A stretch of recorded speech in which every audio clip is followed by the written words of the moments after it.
Hey guys, it's Pokedude here with Misaki, and welcome back to Witch on the Holy Night. So, last time we got introduced to Aoko's sister Toko, who turns out to be the villain of this story. And she's the one person who ever called out the caller. Yeah. All right.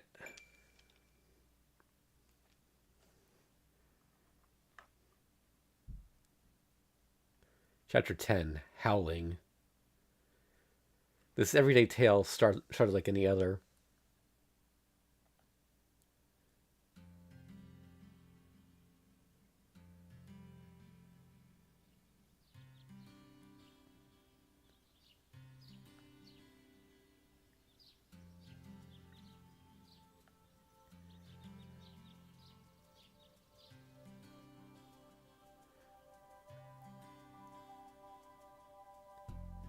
The morning sun alerted Sojiro that a day of work lay ahead. Actually, I guess you narrate here. The gardens need attending to. And an unkept garden made for an unhappy Sojiro. Luckily, today was his day off from all of his part-time jobs. It was a perfect opportunity to get his hands dirty. It's like, yes, I don't have work today, let me work in the yard. There was one problem, however. The mansion's grounds were vast. Not only had the courtyard been left to run wild, but the area around the front door had been neglected too. To tend to these problems thoroughly, he would have to work on them week in, week out. Alright, first, let's level things out. In an ideal world, his task would only take a day, but for its enormity. For the moment, Sojiro decided to set foot into the mansion's wilderness and evict the weeds. Wasting none of the early light, he started tackling the ones around the mansion. By his estimation, he could clear the forecourt, courtyard, and backyard, and then take a small rest. Oh, he's probably doing this by hand too, which is worse. Yeah.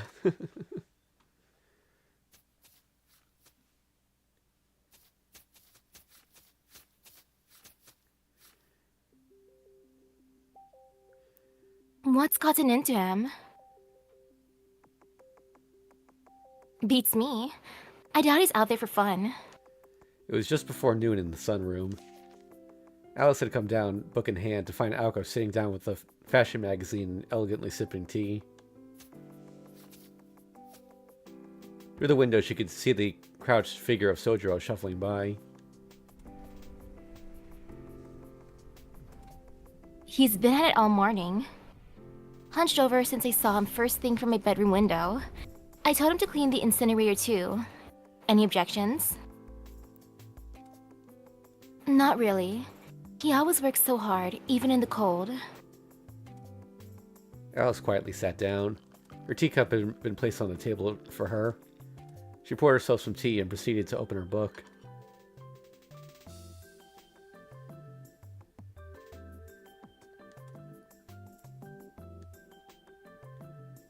The two sat, passing the time in silence. Having happened to have the same idea, a nice relaxing cup of tea in the sunroom. With their evening roles decided, there was no need for idle chatter. Aoko stared out the window, intermittently turning her gaze to her magazine. Alice was immersed in a book on rune magecraft, occasionally tilting her head up as if to recall something.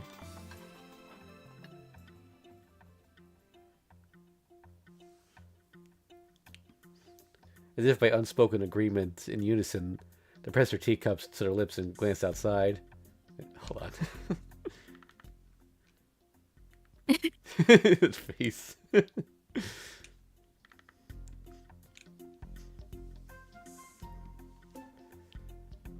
the two girls, Sojiro appeared as if he were an animal in a zoo. Neither was interested in lending a hand. Despite his sluggish movement, he was making good progress.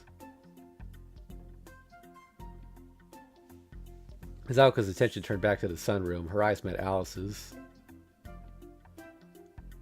Alice returned her gaze to her book, though moments later she raised her head again.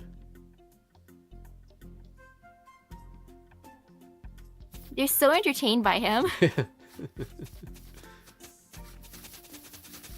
Oh gosh, that is a lot. Yeah. I feel so bad for him. Like in my house, we at least have a weed whacker.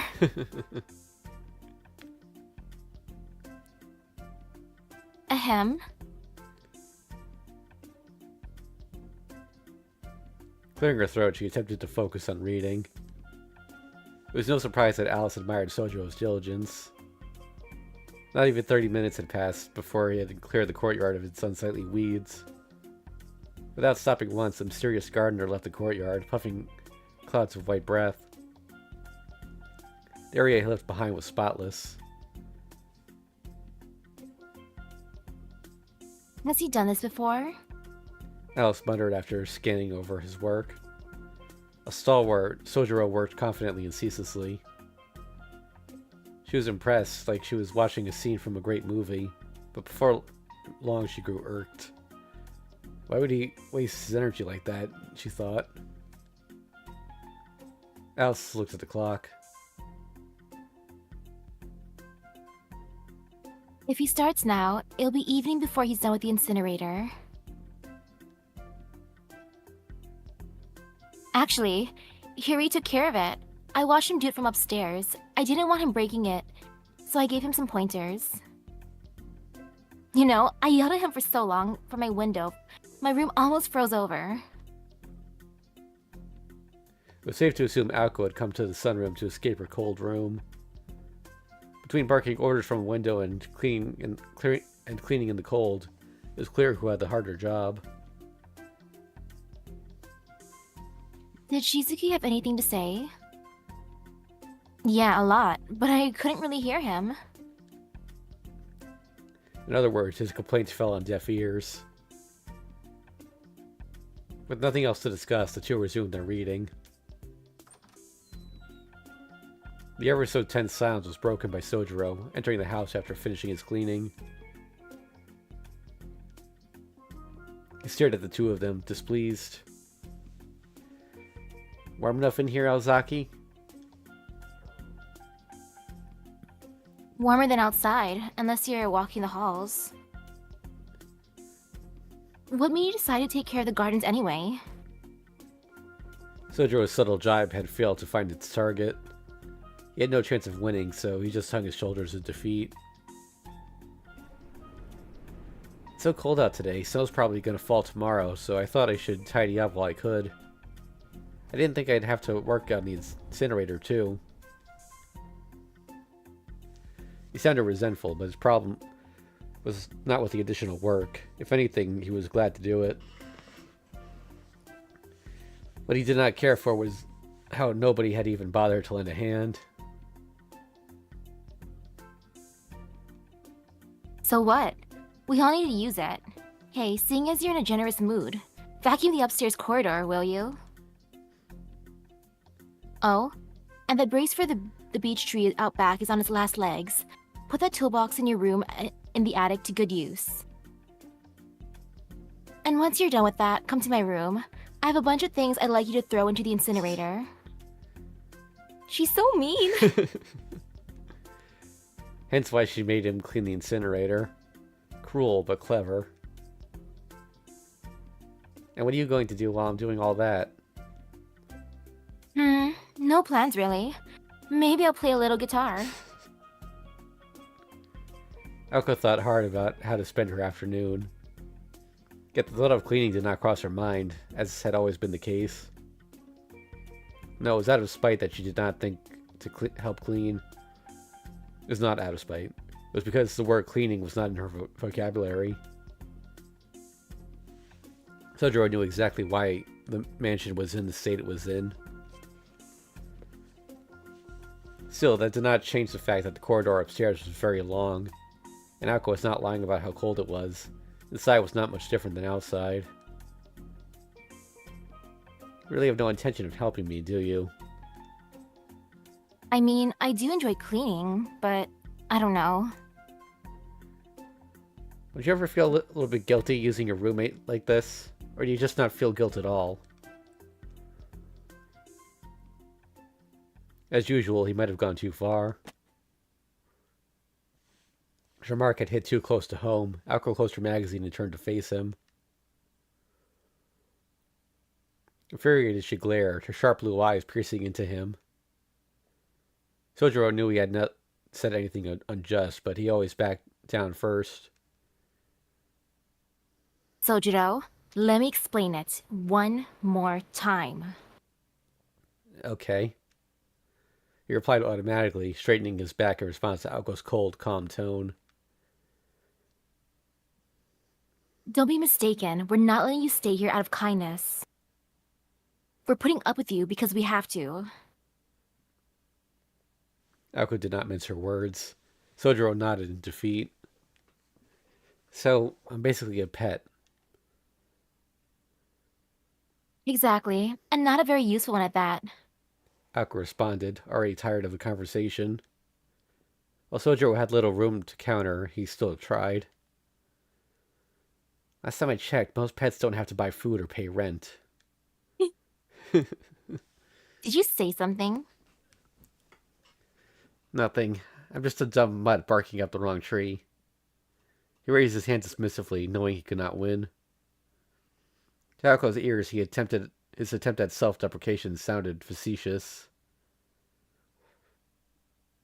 You do understand the position you're in, right? Yeah, one where I do all the work. Aoko grinned at her pet's obedience. As long as he knew his place, that was all that mattered to her. She seemed to be extremely satisfied with his response. Heh, you don't have a care in the world, do you? Her playful smile darkened, as did Sojiro's expression. Aozaki, I can't breathe. You know, if I keep this up, you'll never be able to complain again. Shall we give it a try? He shook his head, his expression growing more and more grim. Smart choice. I don't want to see you suffocate if I can help it.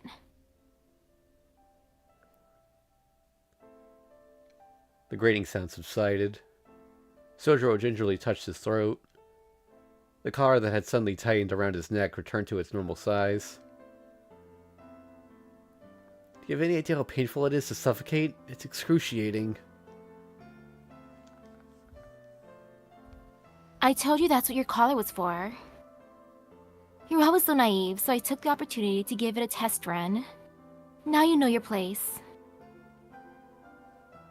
Anyway, chores. You're wasting daylight. Okay, so that's what the sun was trying to tell me this morning. Sojiro left the sunroom, his shoulders slumped and his tail between his legs. Aoko watched him leave before turning her magazine as if nothing had happened. Alice paid no attention. None of that had anything to do with her. With Sojiro gone, the room once again fell silent. As the clock ticked on, Alice suddenly stopped flipping through her book. Any reason why you push him so hard? She asked as though talking to herself. Aoko replied without so much as looking up. Nope. We're just going to erase his memories in the end anyway. Why get his hopes up? Obscure as ever, but sincere in her own way. When you put it like that, I suppose you're right. Alice could not believe she had forgotten about the situation. Silently, she looked up from her book and gazed outside once again. The courtyard through the window reminded her of when she lived where she lived a decade ago. Nothing could compare to the beauty of those gardens. But if that was the case, why did the scenery make her feel nostalgic? All Sojiro had done was take care of the gardens with the goodness of his own heart. In only half a day, he had achieved so much.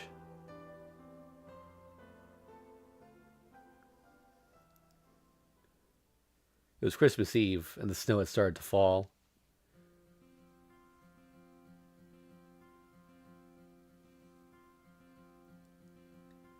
Its timing was too good, as though it had waited for that day specifically. The cold, bustling main street seemed bright and vibrant under the layer of frosty white. Reindeer statues illuminated the surroundings. Children danced merrily to jingle bells. People walked along the brick road, smiling broadly.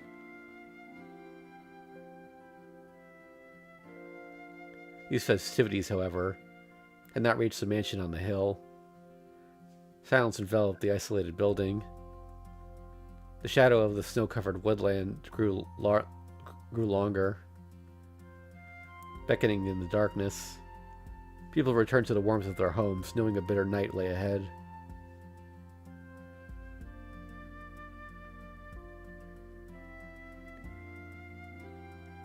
Something had been amiss in the mansion all day.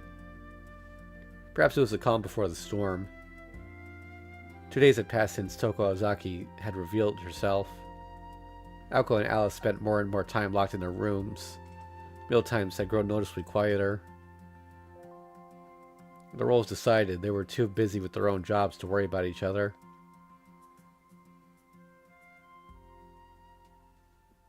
On this day, the two had been relaxing in the drawing room since morning. The mood was calm. Well, mostly at least. Sojiro was fretting that tonight would be the same.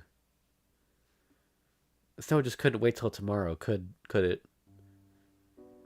He aimed his words towards the girls on the sofa, despite knowing they would be ignored. Whether the snow fell today, tomorrow, or not at all, it did not affect them. The snow just meant a white Christmas. Aoko remained silent. She wasn't ignoring him, per se. She just had other things on her mind. Sojiro knew this, but still cast a lonely glance around the sunroom. The courtyard had cleaned only a few days ago was hidden by a layer of white. The falling snow would stop every so often, but then resume again as if teasing Sojiro. By the next morning, the courtyard would be a winter wonderland. Aoko and Alice sipped tea in an effort to fight the cold. In fact, that was all they were doing. You know, Toko's hair was darker than yours, Aozaki. I've never seen such beautiful red hair. Shame it was so short. Sojiro rambled on, not expecting a response. By the way, in some other works, Toko actually has a ponytail. A short one. But Oh. However, Her hair was cut short? Aoko's expression went from nonchalant to its usual sharpness. What do you mean short? You're always talking about her hair, right? You're talking about her hair, right? Oh, wait, was that... Oh, that was her again. Okay. But yeah, even shorter than Alice's. Is that a big deal? No. She just used to have longer hair than mine. So she really cut it all off. Aoko spoke in a grave tone. Showing slight interest, Alice turned to Sojiro.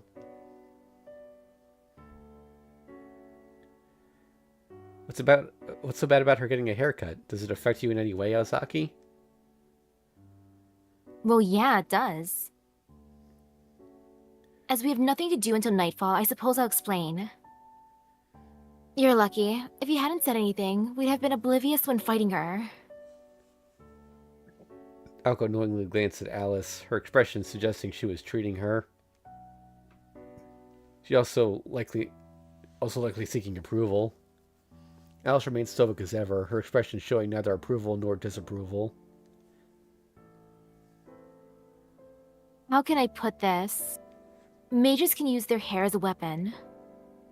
For the longest time, hair and eyes have been vital to magecraft, especially in my sister's case.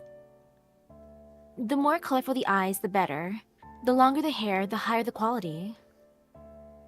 Hair has the same qualities as the body, and when grown over many years, it becomes a strong base component. That's why I'm growing mine out. Looking after it is a pain sometimes, but I like styling it. Sojiro glanced furtively at Alice, wondering if the same held true for her. Maybe Alice had cut it because it was a hassle to maintain. It sounded stupid, but then again, this was Alice. Sojiro nodded to himself. So that's good for you then, right, Aozaki? I mean, that Toko's got short hair. If she's used up all her hair before coming here, then yes. Long hair can be used in a ton of ways. I can only use it temporarily reinforce magecraft, but my sister can use it to complement longer-lasting spells. With all those thoughts and memories in that hair, it's like having a mage clone. You can even use it on a dead dog or cat, reviving them and making them the mage's familiar. Familiars with no previous magical energy, like said dog or cat, can acquire magic circuits, all thanks to the hair. Wait, is that narration or is that Aoko? Yeah, I think it's narration now. The reanimated creature becomes something entirely different. They can even speak and take human form. Their behavior changes too, to something Nope, that was still... Never mind. Oh my god. Their behavior changes too, to something resembling a regular mage. Right, Alice? The last words came with a mocking smile. Alice silently ignored it. So, Toko has familiars like Alice? I think that's a safe bet. She must have been growing her hair for over 20 years. She could have an army of powerful familiars. The fight at the amusement park. Just the thought of Alice Koonji's releasing flat snark sent a shiver down Sojiro's spine. The oil of the moon had been a unique familiar out of this world. Hey, don't worry about it. She couldn't create a familiar that could destroy Misaki or anything. Still, a familiar created with hair that long would be incredibly powerful. Mages that use their hair, though, they need to reset one of the 3 pillars from the beginning. They have to grow their hair again. Making familiars is easy, but not leading them. As Aoko spoke, her mood visibly improved, as though she had made a breakthrough. Dogs and cats. Tilting his head to the side. He could not imagine a world where dogs and cats were so powerful. It's strange. Toko's a puppet master. I wonder why she would lower herself to make familiars. She probably has nobody to help her, and she wouldn't ask for assistance with a personal matter concerning the family. Actually, maybe the puppet at the amusement park wasn't made from her hair. Now that you mention it, you did say that it seemed highly customized. Its curse-based perpetual motion, coiled arms, fin shot, the depths of its obsession. It's unlikely Toko created the puppet from scratch. Meaning? Toko's not the type to put herself into her creations. She might consider doing it for a perfect replica, but the ones we destroyed weren't even faint copies of her. Aoko, did that puppet have the same power as Toko? No way, not even close. Then it would not have been made using her hair. Meaning, we have to keep our eyes open for familiar fused with her magical energy. So in your expert opinion, you think that her familiar could be stronger than my sister herself? If it's not, then what's the point of creating one? She needs help. It's 2 of us versus 1 of her. So she's going to attack with the familiar at the same time. That makes sense. It would at least be a fair fight. Well, fairer when it comes to familiars. I think you have the upper hand. I know, she used her hair as a catalyst to summon herself as a caster.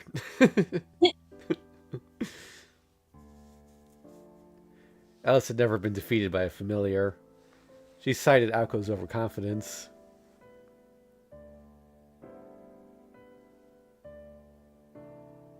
Aoko, even if she utilizes her 20-year stockpile, she could only use the small animals as vessels. If Toko was to prepare familiar as a trump card...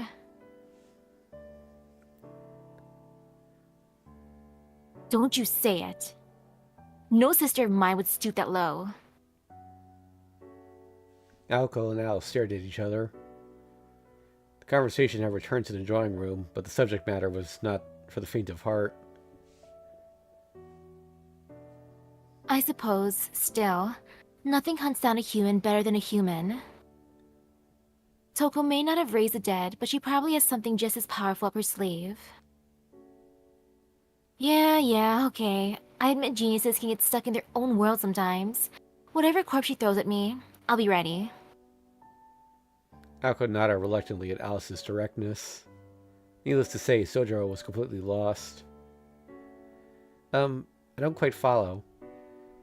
Why are you both convinced the familiar is dead? Because living partners are familiars, they're co-conspirators. Familiars can't live with a mage to sustain them. Still, they're the perfect foil, strong-willed and smart enough to compensate for their mage's shortcomings. Everything you'd want from a great familiar. Let's be real, who wouldn't want to bring that kind of partner back to life? Completely obedient and capable of compensating for their mage's weaknesses. Well, Sojiro felt that a familiar was little different than himself. Now then.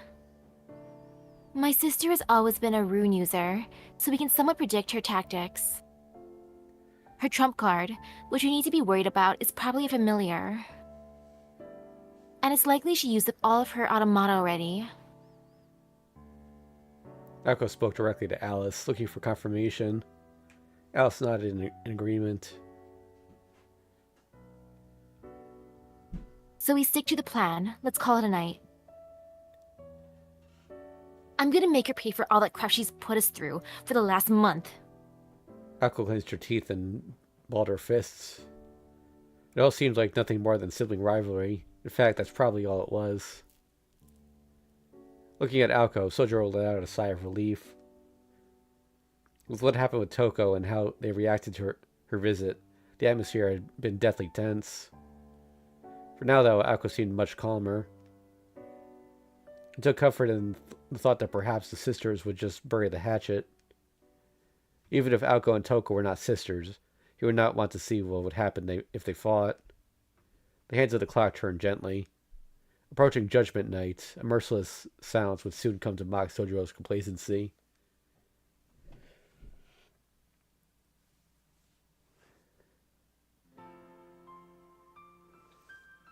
As night appeared, two things vanished.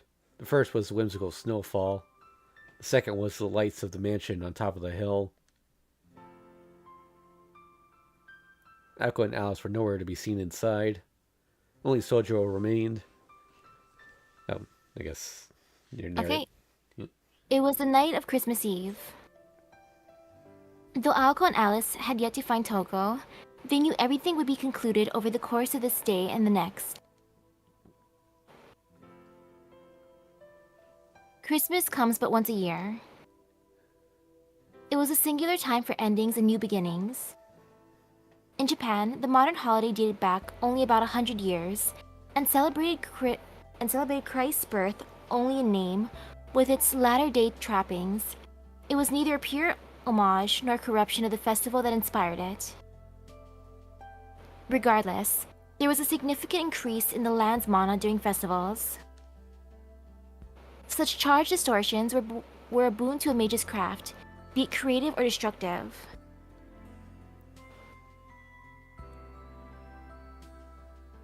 Aoko Aozaki sought to destroy the local sigils, which gathered and properly cycled the magical energy of the land and its people. Sojiro was able to gather that much from Aoko and Alice's conversation. Toko had already claimed 3 sigils. Only 2 remained. Any further loss would signal Aoko and Alice's defeat. In order to protect the remaining ones, they had to split up. Aoko lacked power, so she would need to borrow a ploy from Alice and head to the Tokawa Sigil, which boasted the greatest local energy supply. Alice would go fully equipped to the sigil in Yashirogi.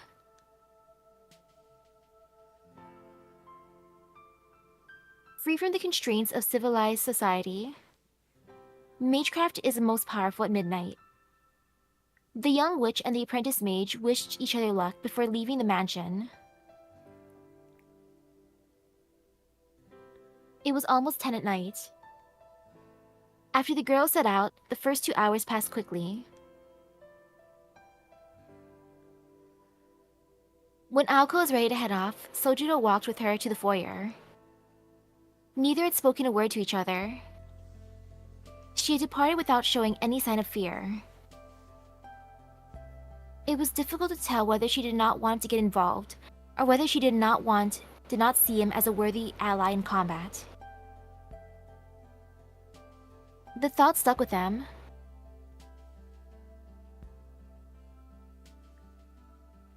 He let out a long sigh, not out of dejection or frustration. It was a mechanical, emotionless breath. He sat on the near frozen floor, staring vacantly up at the skylight. Moonlight peeked through the clouds. He imagined the moonlight bouncing off the town's powdery blankets and illuminating the night. But he would not find himself downtown. Watching from the sidelines was his role to begin with. Getting a little background noise from you. It's not like wind or something. I don't know if... Oh. You have like a fan on or something? It might be the fan. I'm surprised at Discord you'd hear it then. Oh, it's gone now, but... Oh. Weird. That's weird. Oh. His roommates and he lived worlds apart. Oh, hello, Ocelot Unit. How you doing?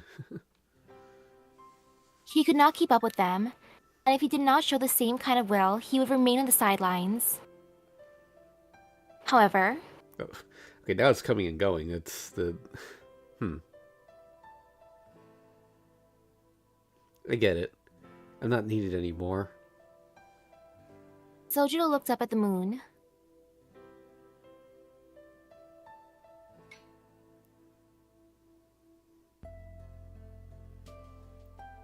Somewhere deep inside, he felt a trickle of sadness.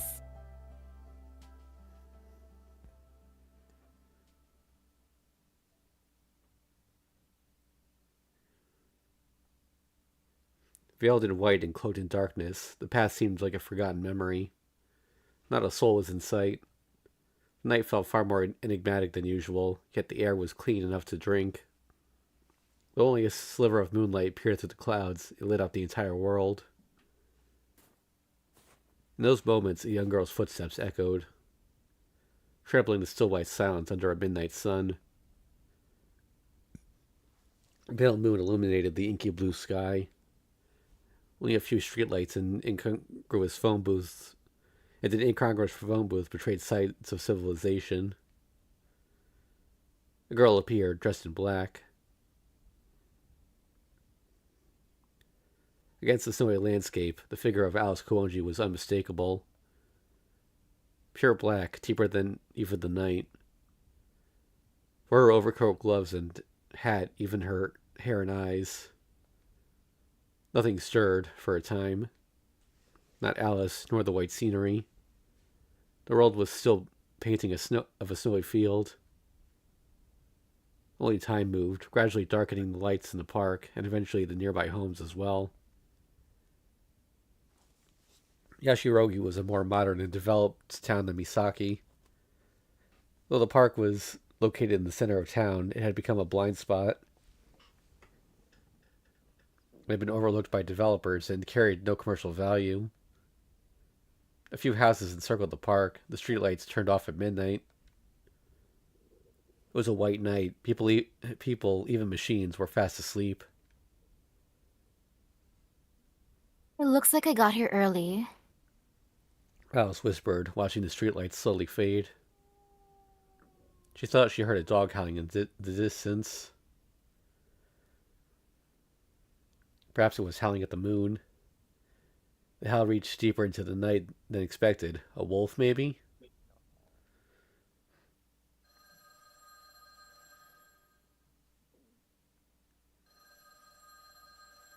The phone rang.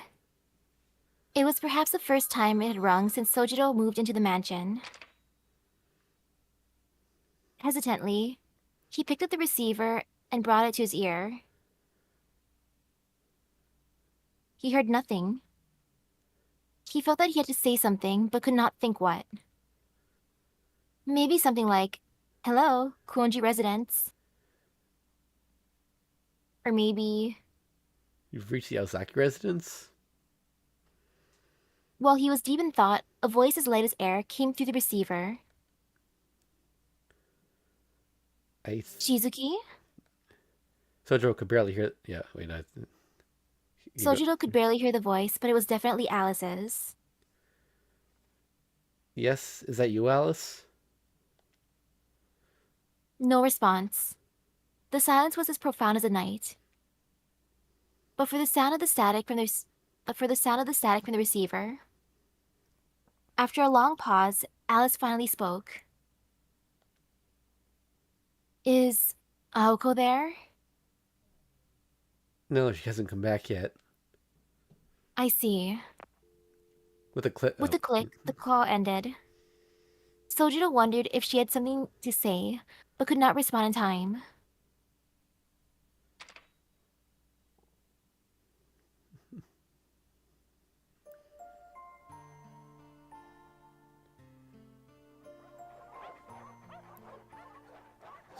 Slowly they advanced, carving through the fresh snow. There were so many. Where had they all come from? Dozens of feral dogs snarled at Alice, their eyes trained on her. The snow clung to the beast's mangy fur. Their clenched fangs and bloodshot eyes had a barely rained hunger that might burst forth like lightning at any moment. They yearned to taste her warm flesh and satiate their empty bellies. To them, the girl in black stood like a lighthouse in a stormy sea.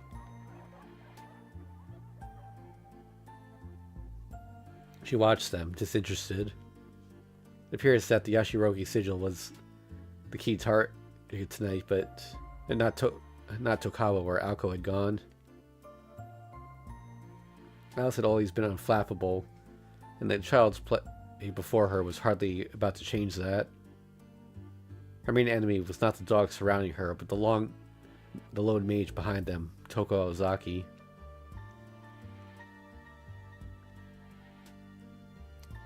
"What hideous taste. Is this what you fall into after these last several years? Not that I'm complaining. If this is who you really are, then Aozaki and I have nothing to worry about."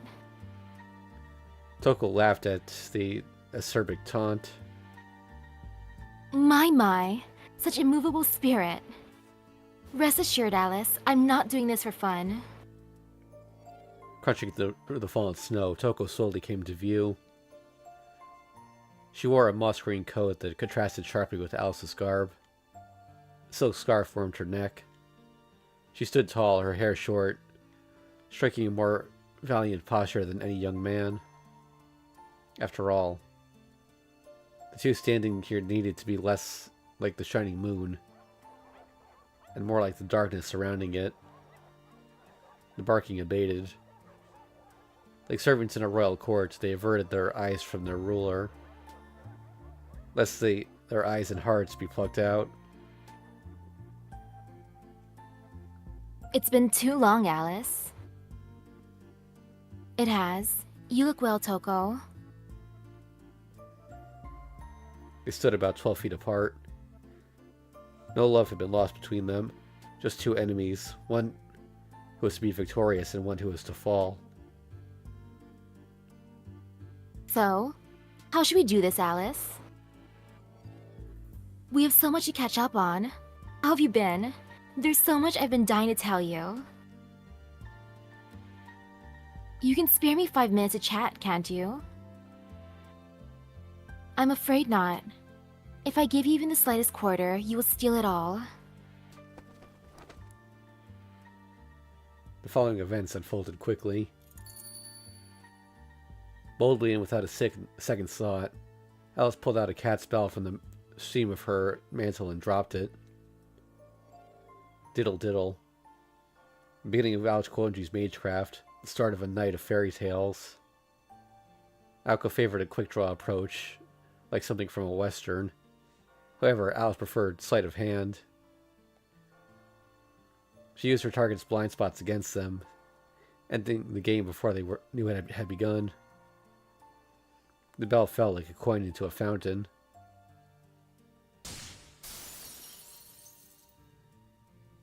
Then, as it was about to strike the ground, it shattered, disappearing without a trace.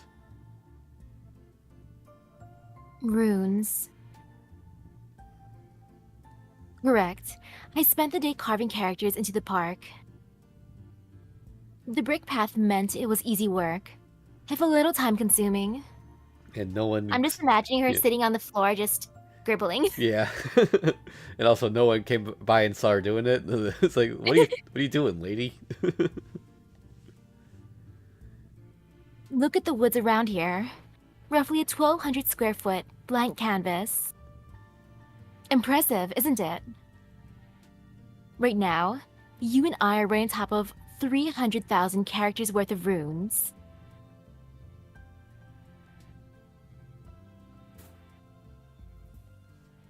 Swallowing hard, Alice took a step back. Toko had carved runes all over the ground. Even in the area Diddle reacted to alone, there was a depressing amount of them. Had she truly carved them into the whole park?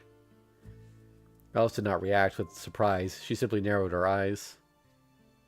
She could see how it would have taken a whole day. It was no wonder Diddle Diddle, Banquet of the Night, was destroyed by the skin of sun. Still, something bothered Alice. How in the world did you hide them all?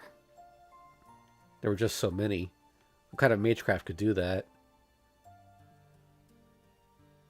Oh, these are special. These runes shift location, they're doing it even now. They look like simple scratches, but they return to their original form when they touch strong magical energy. You could call them memory runes. No matter how deep the night, these little suns won't set. And the snow hid them beautifully. She spoke modestly, but Alice could not imagine the amount of persistence, technique, and skill it must have taken. And it only took a day. Even 10 mages would have trouble producing so many sophisticated runes in that time. Moreover, these runes were made using unknown techniques the association had not approved. It pains me to admit it, Toko. But that's a lot of power to use on one poor little girl. Oh, please. I've never thought that about you. Though, there were times when I admired that body of yours. To have one like that.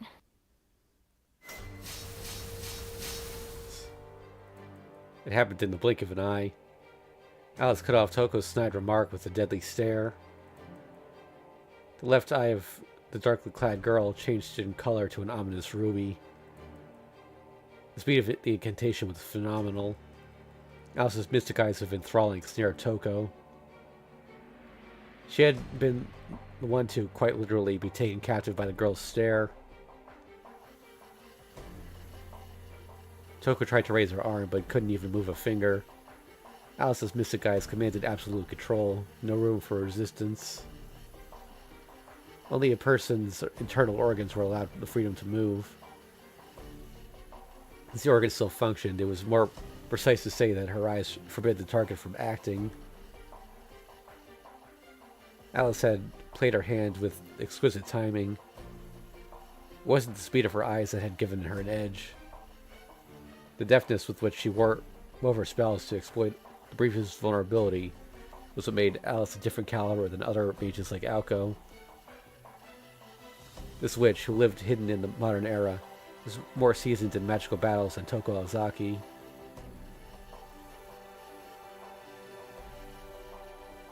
Such a shame. Without Diddle Diddle, your eyes can't be made acrostic. You were close. With your moon ploy Kishaw, I might have been begging for mercy. The formation holding Toko began to distort. In the blink of an eye, the mage had bested Alice's mystic eyes. Alice's black outfit fluttered in the wind. She turned so that she was not facing Toko head-on, The mage had recovered through her own mystic eyes. At the root of Toko's mystic eyes was the spell of Mesmerize. Most effective when facing their prey, such eyes could mindjack a target's awareness. It was difficult to resist head-on. However, its effect was greatly diminished if the target was not facing the eyes directly, even if it was within range. Moreover, the girl was the last witch of her lineage, who commanded a great number of fairy tales. Against mystic eyes that projected their effects, simply turning one's body was enough to repel half the magical energy.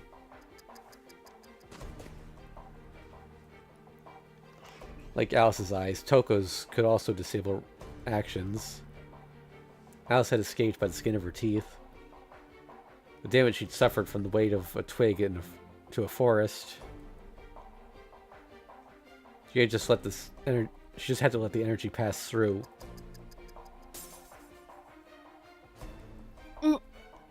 In an instant, a startling chill ran through Alice's body. This was a problem. The touch of death ran up her spine. She glared at the mage before her, as blue rubber balls flowed out from beneath her overcoat. The stare-off grew more intense. Alice glared harder, resisting Toko's mystic eyes with her own. Losing was not an option. In terms of raw magical energy, Alice Koenji's mystic eyes were more powerful and advanced than Toko's. Just imagine them having like a glaring contest. Yeah.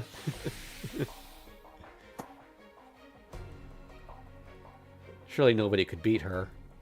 And yet, her unfiltered shock of magical energy, stifled by old-fashioned values, was no match for Toko's madness. Deeper within her eyes, somehow the eyes revealed a sealed power.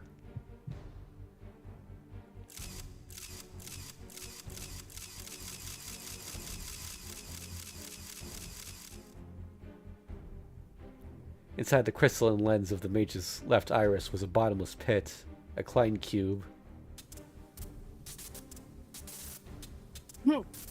Alice winced in pain. Bindings grew in number.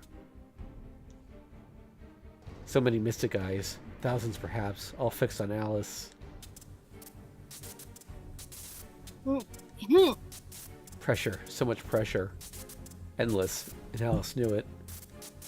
She saw, incredulously, she saw eyes growing within eyes. Toko had placed opposing mirrors inside her eyes, resulting in an infinite glare. It was the act of a madwoman, creating mystic eyes within mystic eyes. She could even control the resulting chaos caused by all the copies. Her insanity knew no bounds. No mage in their right mind would mass-produce so many mystics. Last escape of humankind so indiscriminately. Oh dear. Am I making you uncomfortable? Tell me. Am I doing a good job of imitating a mindster? Aren't you impressed? Instead of bending reality using rare mystic like you would, I mass-produce a mystic to bend reality to my will. On the surface, they're regular mystic eyes, only their volume is infinite. No matter how much magical energy an opponent uses to resist them, they will simply multiply the energy needed to bind them. She wielded power without limit to disable an opponent. Once one was caught in them, one was changed to the concept of infinity. Projection-type eyes had a fatal flaw. Their firepower and formulae were insignificant compared to the great artillery of incanted spells, but Toko had torn down that conventional wisdom with brute strength.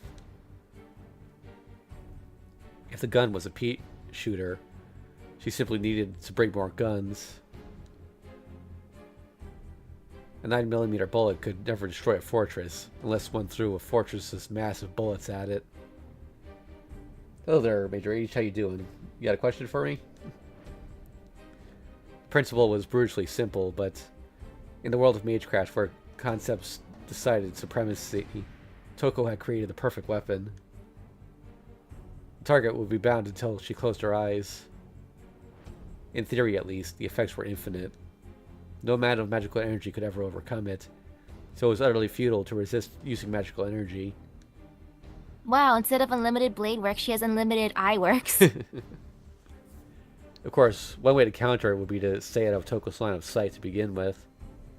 The standard tactic against Mystic Eyes was to defeat the user before they were aware of you. There was, however, another way. It was simpler than one might think. I'm afraid this is checkmate. Any last words? Alice could no longer see her enemy. Toko's infinite eyes had bound her. All she could make out was a sliver of moonlight, and a blue streak tracing its way towards her. Fine. I wish I could say I had no regrets like you. She drew a rune in the air, unleashing a shockwave to tear flesh asunder. The gusts became blades of air that shredded Alice's overcoat and minced.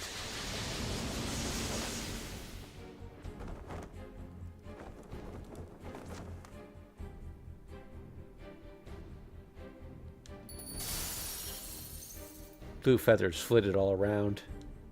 Toko felt something behind her and turned. 5 cat-shaped bells were thrown at her feet. And just as quickly as they shattered to pieces, standing before her was a completely unharmed Alice Koonji. That rune was but a light breeze.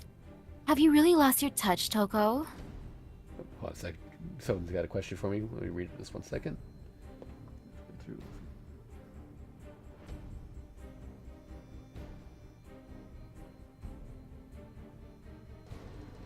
Okay, he's still typing out, but... You use a double? I've never heard of a ploy that could take the form of a mage. Well, you have now. He's useless every other day of the year, but comes in handy when someone's trying to kill you. As if responding to Alice's words, a bird began chirping frantically. An anonymous sacrifice. Who killed Cock Robin echoed in the night, sung out of tune. Ah, that old rhyme. But you can only kill it once. Not that it would matter if it was more than that. Yes, Major H. My playlist of Fake Rain Order does have all the events since the start of the game. If you check the playlist page on my channel, I also have a dedicated playlist for each individual story chapter and event, if you'd rather do it that way. But the main playlist does have all of it. The bird squawked a very unbird-like death throw. From behind Alice, the blue robin fell from its tree, a victim of Toko's mystic eyes. So useless. How about you and I start over? Or rather, let's end this now. You're out of options in this park. I don't think so. Granted, I may not be able to break free from your eyes. But... Oh, she's singing. Build it up with wood and clay, wood and clay, wood and clay. Build it up with wood and clay, my fair lady. The song came from the depths of the earth, stirring a mighty quick to mark the birth of something gargantuan.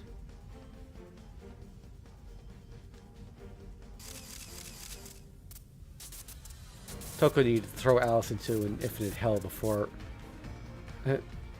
whatever that was could be completed. But she was too late, far too late. Wood and clay, wood and clay.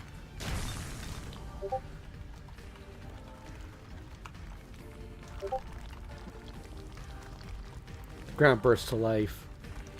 A finger, then another, and another, all rising up like towers. Earth, snow, and bricks knitted together, manifesting a giant stone golem. What the hell's this? What's this freak doing here? Toko was so angry and confused that she could barely gather her thoughts. The bridge giant.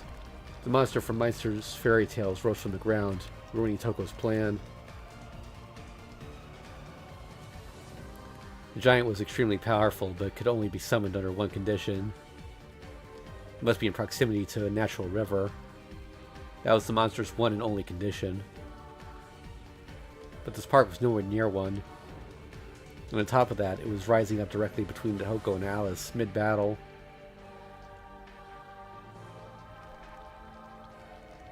Oh, there's a river, all right. Well, I suppose river is a bit of an exaggeration, and it'll be gone soon. Toko lowered her gaze. She's sitting in a puddle of water. The scarred red mage was dumbfounded. This is why Alice had used Diddle Diddle before. While the bells could be replenished, they were valuable to Alice, and she had spent 5, throwing them in an intentional line for the sun roots to destroy. From there, A stream of melting snow.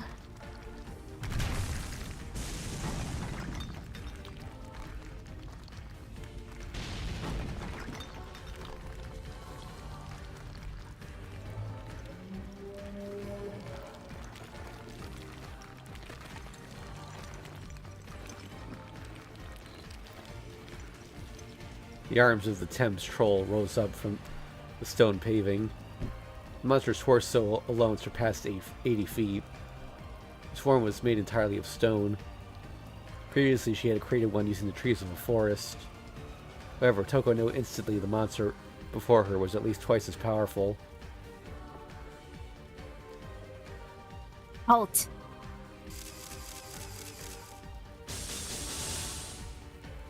She unleashed her stacked mystic eyes. They were meaningless at this stage. They had no effect on the giant. As said, mystic eyes can be countered in 2 ways. First is to hide oneself from the view of the mage. That was the standard response. The other way, however, was devilishly simple, yet 100% effective.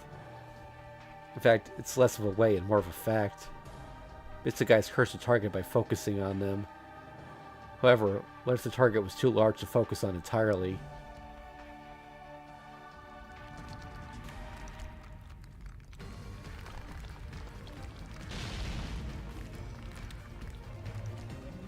The answer was, one could barely stop a single arm.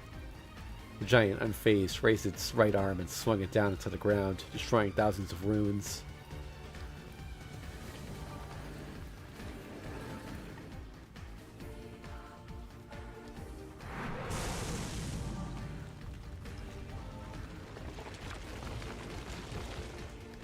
Demolished stones were absorbed into its arm, adding to its mass. As the mage had said before, No matter how deep the night, these little suns won't set. while the suns might not set, they could be crushed under the bulk of a giant's hand.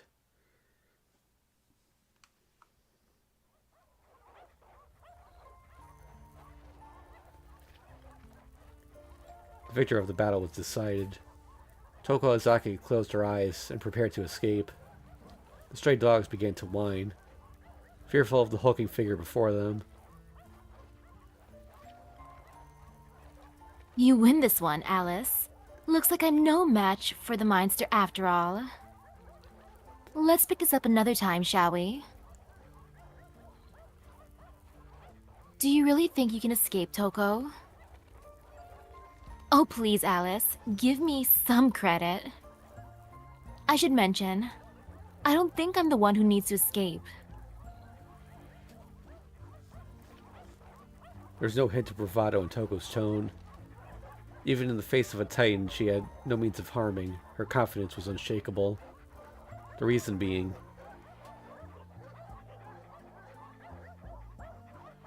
The opening act is over. Come out, Bill. this was no longer a battle of skill. The fight for survival had begun. Snap went Toko's fingers.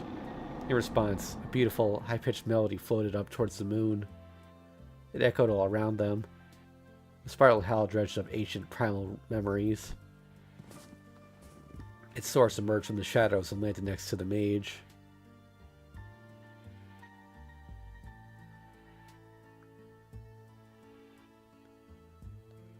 Alice's lips trembled faintly, not from fear, but with admiration, when she recognized the creature before her.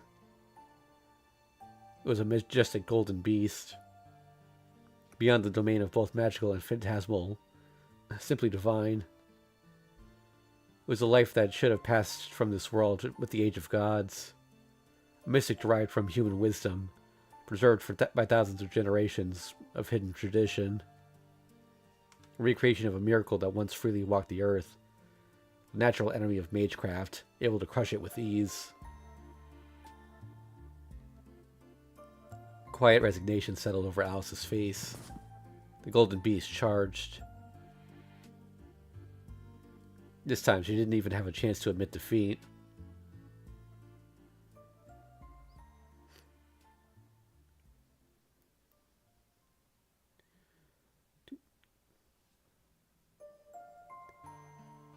I did not expect a golden dog. Yep. She could hear the beast breathing in her ear. It seemed she had been unconscious for a short time. Alice opened her eyes and took a deep breath. Each cough sent pain shooting through her body. Blood rose from the pit of her stomach, and she spat out onto the cold ground. When her vision returned, she was able to make out the distant sky, falling snow, and the golden wolf. The wolf panted. It stared at Alice, saliva dripping from its mouth onto her cheek. Razor-sharp fangs lined its jaws. Its fur was glossier than that of any animal she had ever seen. Brutal, knife-like claws protruded from its massive blood-stained paws. And yet, it did not smell like a beast. Surely the presence of such a noble creature, a human would feel like the lesser animal. The battle between Alice and the wolf was over before it began. After destroying the troll, it baptized Alice with its wicked claws, giving her no chance to escape. Its sideswiped had torn her abdomen like a sword, carved through her clothes and flesh, all the way to her heart. Even so, not once did Alice make a sound. The wolf had her pinned and stared at her face. Her limbs felt ready to break at any moment. This was the situation she found herself in. Now fully conscious, Alice stared at her enemy through pained eyes. She felt no fear. Only cold reality sinking in. That is huge. Yeah. Sensing Alice's demeanor, the wolf suddenly paused, its paw still raised. They looked at each other's eyes. Oh wait, I forget what the wolf sounds like. I think that, yeah. Settings.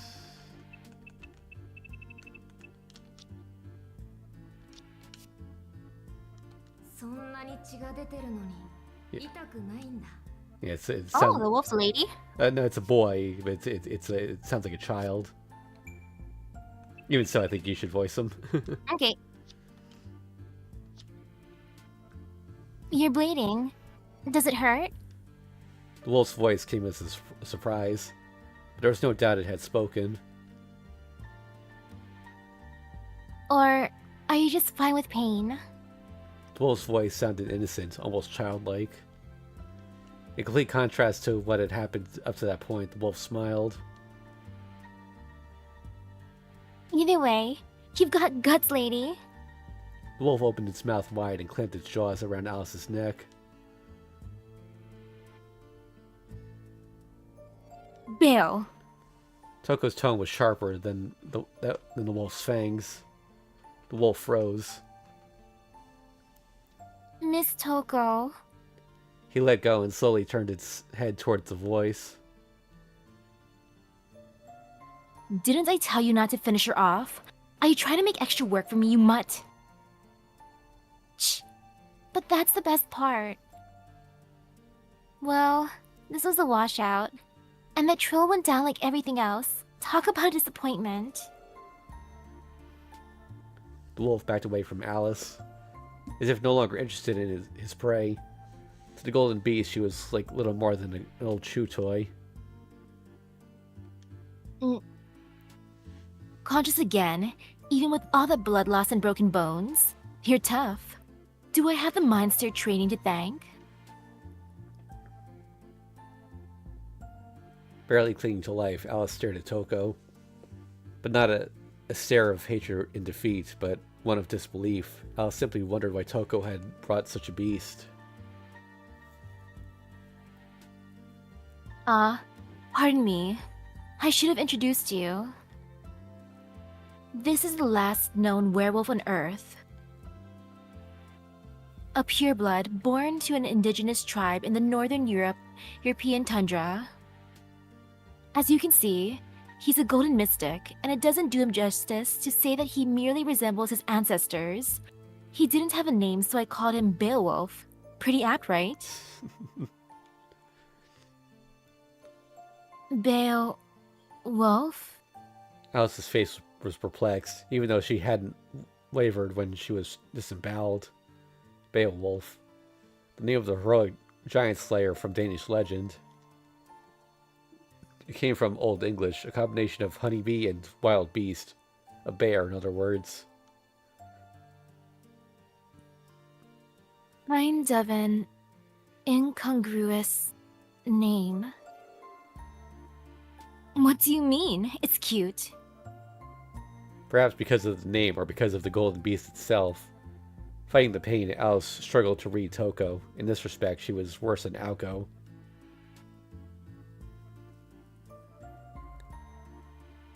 Incidentally, Bale called these other mutts in. Naturally, I didn't think they'd have any effect on a miner's daughter. For now, at least. Toko's mouth twisted into a grin.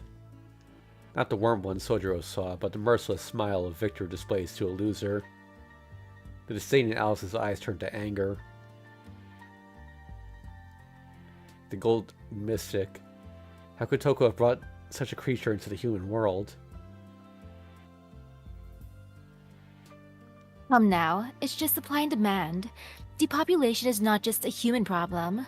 Their old ways were unsustainable, and so I bought him for a high price. Well, more like I had to pay for the right to bring him out of his cave. As you might have guessed, I used my hair for the contract with Bale. I like to think of it as creating an alliance with a beast instead of creating a family. While she was talking, Toko noticed something strange. An unusual sound.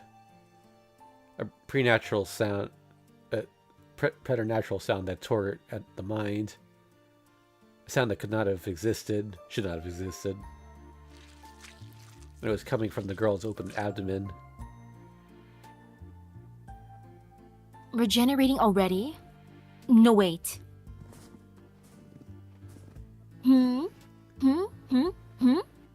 What's that smell? Smells like something amazing is going to happen. Curious, Beowulf moved closer, like a puppy examining a new toy. Don't look at it. Stay over there, Bale. Pull yourself together. Toko shooed the butt away with her hand. Beowulf lowered his head meekly and withdrew. I must have trained you wrong. Going for a girl's belly like that, shame on you. So? But how come you're allowed to look? Idiot, I'm a girl, so it's fine. If Aoko had been here, she would have blasted them away for their impudence, just as she did against Flat Snark. You know, I feel sorry for you. How could your mindster mother call herself a parent when she's neglected you so much? With her gloved hand, Toko ran her fingers along the wounds on Alice's abdomen. A flash of pain ran through Alice's body. Alice had held in her screams, but she finally let out a long breath. She turned to face away in pain or shame. The skin's here is regenerating already. So many crests on the bones, veins, even the internal organs. Having magic circuits like that from birth is a double-edged sword. They cut incantation time, which is a great boon for a mage. But the more there are, the more pain they bring. Aozakis have crests in one arm. We've got nothing on you, do we? The magic crest Toko referred to was the inheritance of the Aozaki family, passed down by their ancestors. They could only be inherited. Aoko received ones that were meant for Toko. However, ours has its own set of drawbacks. The pain Aoko or is that still part of her own? She's still talking. The pain Aoko feels in her right arm is the remainder of her human body reacting to being changed into a mystic. Her mundane body rejects her right arm, and that pain is the cause of its deletion. It causes both physical and mental phantom pain, like some original sin that can never be wiped away. Still, when you've come this far, pain becomes trivial. It makes it difficult to know if you're really alive. Do you still believe you're human? Honestly, I sympathize.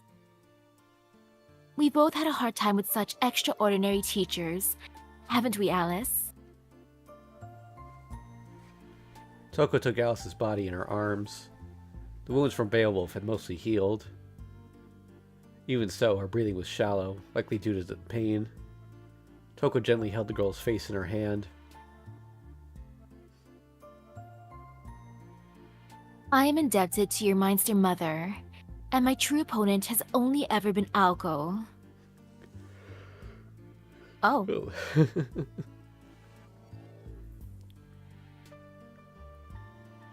That's the closest we're getting to an ace seed in this game.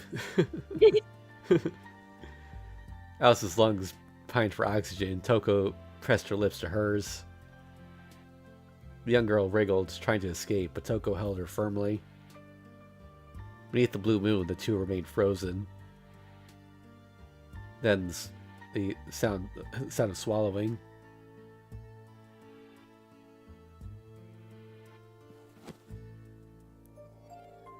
Something solid slid down Alice's throat. With that, she went limp and her arm fell. After setting Alice down on her side, Toko stood up. I've given you a dose of my own blend of Rowan, not easily counteracted. If you use magical energy, it'll explode, so do be careful. Oh, and don't read too much into it. Passing things with wine, with my mouth is just something I like to do. No, with e-mouth, it's Spanish. Yes, with e-mouth? Yeah.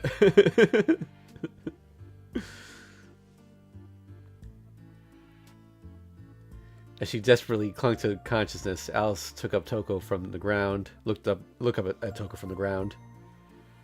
The disgrace from the kiss was greater than the pain she felt in her body. Toko began walking away, her golden wolf in tow. Neither looked back to see Alice's hateful glare. I almost forgot. Remember those mutts Bale called? There's a ton of them around the park. And unfortunately, they're still hungry. Bale's an alpha male. Seeing what Bale did to you must have really fired them up. In a roundabout way, Toko had read Alice her last rites. In nature, it was common for the weak that could no longer move to offer their bodies to feed the strong. Well, Alice, I think that's everything. It's a long walk back, but hopefully you make it safely. With a twisted grin, the mage headed into the darkness. As her footsteps faded, the sound of growls grew louder. Alice could still barely focus her eyes. The hounds looked like monsters out of a picture book. Alice took a deep breath, her consciousness slipping away. The sky was blue, the trees were tall, the park was a graveyard. In the corner of her eye, though, Alice could just about make out a solitary phone booth. The phone rang. Oh. It was the second time Sojiro had heard its voice echo throughout the cold foyer. Only a few minutes had passed since Alice called. He wondered what she could want this time. The call persisted, determined not to leave him to his thoughts. Hello, Kwanji residents. Oh, is that Sojiro I hear? A cheery voice. Oh, yeah, sorry. Oh, is that Sojiro I hear? Okay, the cheery voice. Sojiro had... Oh yeah. It was Aoko Aozaki. Somehow, Sojiro was not surprised. Yes, it's me. Yes, it's me. No, no. Oh. How are you, Toko? Yeah, okay. He checked... Okay, we're all mixed up now. Checked the time. He thought it was about midnight by now. No matter what the situation, Sojiro always kept his cool. He could hear Toko trying to suppress a laugh. After taking a while to compose herself, she started talking again. My apologies. It seems you have a penchant for catching people off guard. Anyway, to answer your question, I've been very busy today, trying to finish off everything. Huh, that's a coincidence. Azaki was just talking about you. I thought you might. At times like this, you can tell we're sisters. In fact, that's the only thing we've ever had in common. Timing. Oh, I bet you tried to get her to stop as well. As an Aozaki, I know she didn't take that too kindly. I wouldn't. Sojiro realized she was probably right. Aozaki's words made more sense now. Cutting to the chase, I don't have time to gossip. Is Aoko there? It almost sounded like she was worried about her sister's whereabouts. But the cool-headed Sojiro had not forgotten Toko was the enemy. Keeping Aoko and Alice in mind, he decided to be evasive. Who could say? I'm not sure what answer you expect, Miss Toko. The question shifted the tone of the conversation drastically. Sojiro could hear Toko muttering to herself in annoyance. Sojiro was proving more quick-witted than she had anticipated. A change of tack was required. I suppose not giving me an answer is probably the best course of action. On first impressions, I thought I'd be wise not to ignore you, but now I don't think I want to get you involved. So for your sake, stay out of this, okay, Sojiro? Her warning came from the heart. Sojiro responded flatly, once again, not giving any sign either way. It seemed she wanted him to stay out of this too. Even Sojiro could tell that the girls were being kind in their own way. But who asked for their kindness? I'll say goodbye then. Much busier than you... wait, it's her. Although, there's just one tiny thing. I know this is hardly fair, but I'd never forgive myself if I didn't tell you. So I'll just have to put half of the responsibility on your shoulders. Toko giggled. A laugh to show that she had him in the palm of her hand from the beginning. I met Miss Kuonji a short while ago. She called you earlier, didn't she? Her tone had not changed. She sounded as cordial as before. Even so, as soon as Sojiro heard Alice's name, a chill ran up his spine. Well, right now, she's in bad shape. She can barely walk, in fact. And if she uses any crests, they'll tear her to pieces. Oh, and those broken bones. Ouch. At any rate, she could lose consciousness any time. Not great news with all those scary stray dogs around her. If you ask me, she has about 10 minutes before she's nothing but a pile of bones. She spoke as if telling a joke. If it was a joke, it was in bad taste. However, Sojiro knew that this was anything but. She was telling the truth. He had not heard of dogs attacking anyone in town, but the noise he heard while on the phone with Alice suddenly made sense. Dogs, a pack of them, no doubt about it, they were surrounding the prey. Why had he not caught it on sooner? What? Oh my god. I love it, cottoned on. I think the person typing that was just thinking of words and then typed out that word. And like I make that mistake sometimes too, but Squeezing the receiver in his hand, Sojiro cursed himself. Alice had been calling for help. Even when backed into a corner, she had not wanted to involve Sojiro. Still, she needed help. The way she said his name so lightly. where is she? He spoke abruptly. Even though he knew Toko was the enemy, he was confident that she would answer him. That was the reason she called. I can tell you, but just know that the moment I do, you become my enemy. Do we have a deal? Sojiro realized what was happening. He was being tested.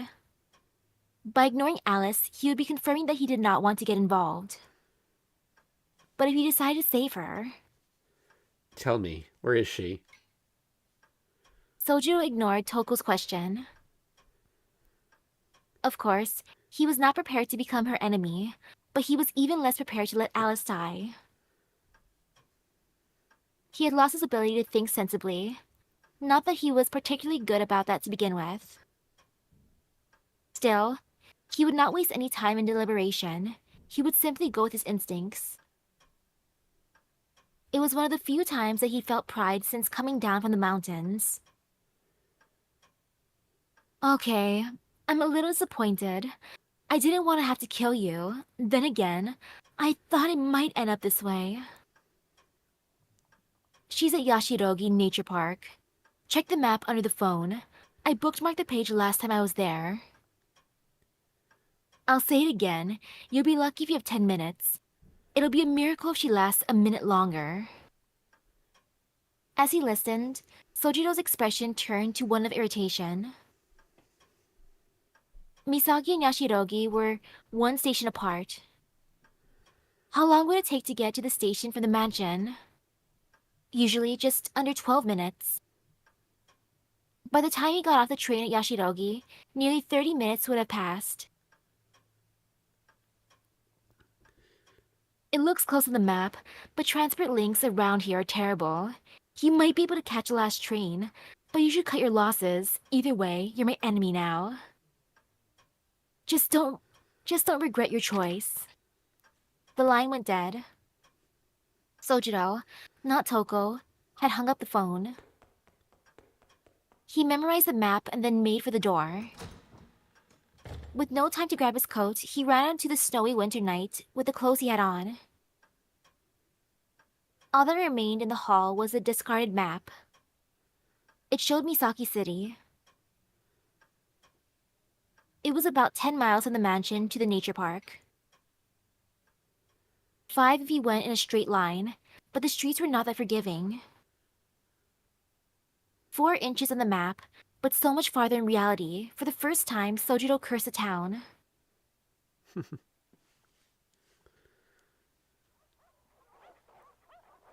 And he's running that on foot. Yeah. He needs a bicycle.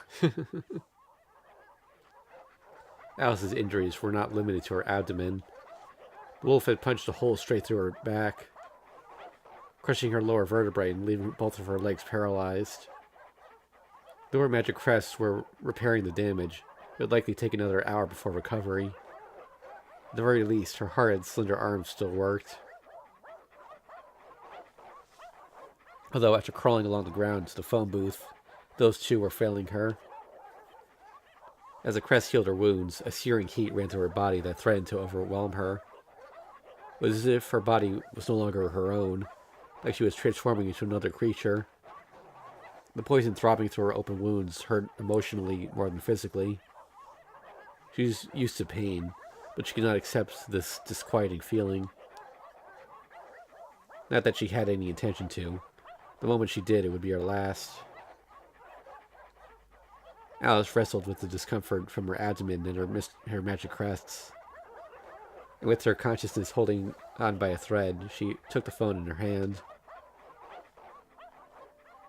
It was unlikely Aoko would be there to pick up. Even so, with the stray dogs gathering around the booth, she had to try. It was Sojiro who picked up. Alice knew he was better off just hanging up, but his name slipped out of her mouth. After pausing and fighting with herself for some time, an image of the innocent boy came to mind, and she hung up. Her instincts had won out. She could not let him get involved. And not just because he was an innocent bystander, it was more than that. To Alice, Sojiro appeared that day because he was merely in the wrong place at the wrong time. Only the lightest of breaths passed her lips. Above her, the moon began to blur. Snow was falling again, so close yet so far. The dogs began hurling themselves at the phone booth in the chorus of hungry snarls. Thunk, thunk. She took one last deep breath and closed her eyes. Glass, an unusual material for a coffin. The girl knew, in some corner of her mind, that she had made the right choice not to ask the boy for help. Some time passed. A peculiar sight came to view. A field of white flowers. The clear sky was too blue. The flowers so numerous they made the field look barren. The sight was so dazzlingly beautiful, she wished she could look away. This was all probably thanks to Father Winter. The cold wind carried a scent of paradise far removed, untainted by man or beast. It was a glimpse of the fields beyond Winter. One could be forgiven for thinking they were the afterlife. Or to think of it, she remembered how funerals were sad, yet always beautiful. She cried. She made an incongruous whine, a sound of life. Their breathing was strained and erratic. Hollow and useless was the heart that she once used to fend off pain. It was as though she was in the space between disconnected body and mind. A crying woman and a silent child. High was the sky, deep was the forest, unmoving were the people. No footsteps or voices of salvation came. Who is that looking innocently up at the sky in the stillness?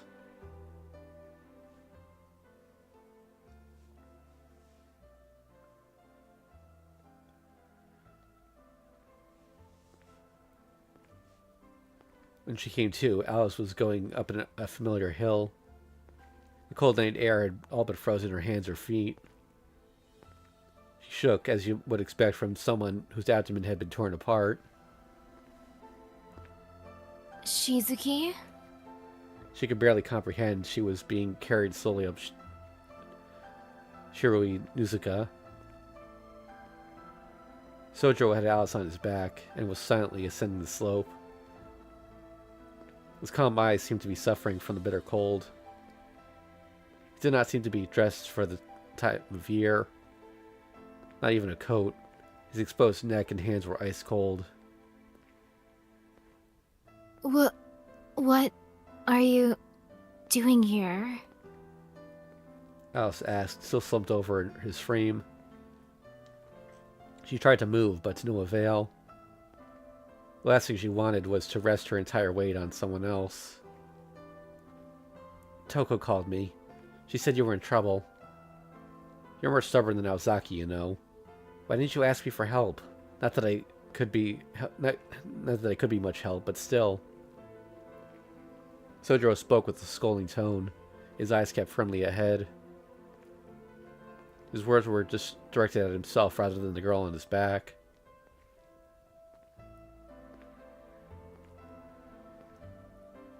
Concern you. Maybe you're right, but now it does. We'll talk more back at the house. Sojiro focused on climbing the hill. The slope would get steeper from here to the mansion. The thought of Sojiro climbing the steep hill with her on his back surprised Alice. Let me down. I'm fine. Your whole stomach is exposed. My back will keep you warm. Don't worry. You're lighter than firewood, so this is a cinch. I'm only out of breath from rushing to the park. Not that I needed to hurry in the end. Why not? As soon as they got there, the dogs ran for the hills. I'm sure Toko knew that would happen all along. She must not have meant to finish you off, which means I wasn't on a time limit. I suppose I should be thankful for small mercies. Sojiro said dejectedly. But he was wrong. While Toko did not want to kill Alice per se, she would not have cared if she had died. At least, that was the way Alice saw it. She did not know how long it took Sojiro to get to the park, but if he had not come, the phone booth would have collapsed and she would be dead.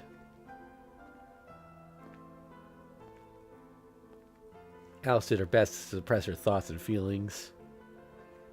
She felt silly at the thought of correcting him, and it would matter little anyway. The thought of her trying to thank him was more painful than her open wounds. So you carried me all the way from the park? Had to. The train stopped running. I should have gotten a taxi, but didn't bring my wallet. Honestly, I don't think the taxi would have taken them back. Honestly, I've never felt how limiting money was until today. For the first time today, Sojiro let out a sigh. There was no point to taking a break. He had already traveled close to 6 miles like this. Perhaps the fatigue was getting to him. Sojiro was more upset with his own weakness than the difficulty of the trek. Don't you mean how important money is? What I mean is, if there's something you can use only if you have money, isn't that incredibly limiting? The innocence in his question made Alice briefly forget her pain. She too felt distant from the real world. But compared to the boy carrying her, she felt like a regular citizen. That's just like you to say. Alice smiled to herself. As Alice rested her head, something soft touched her cheek. The collar Aoko had given him.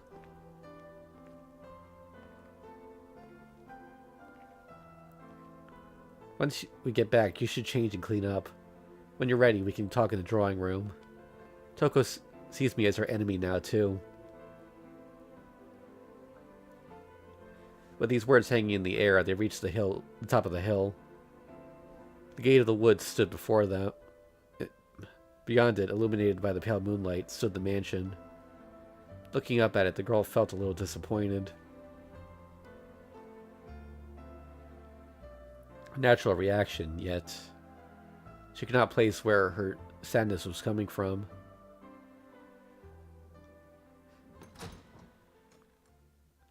Once he entered the mansion, Alice slid off Sojiro's back and walked towards the west wing. The west wing was her domain.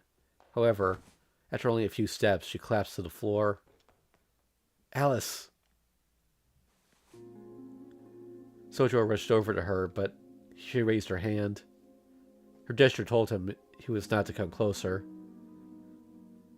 He stopped in his tracks, a concerned look on his face. Her pale skin gleamed with sweat. Her expression uncharacteristically strained.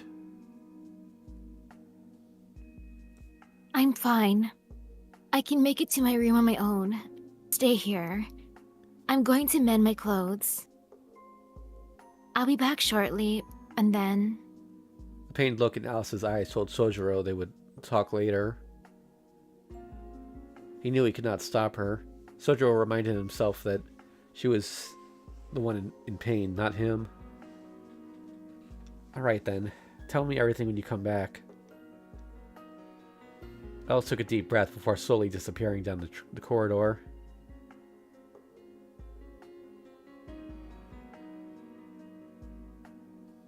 I guess that you narrate now, actually. An uneventful 5 minutes passed.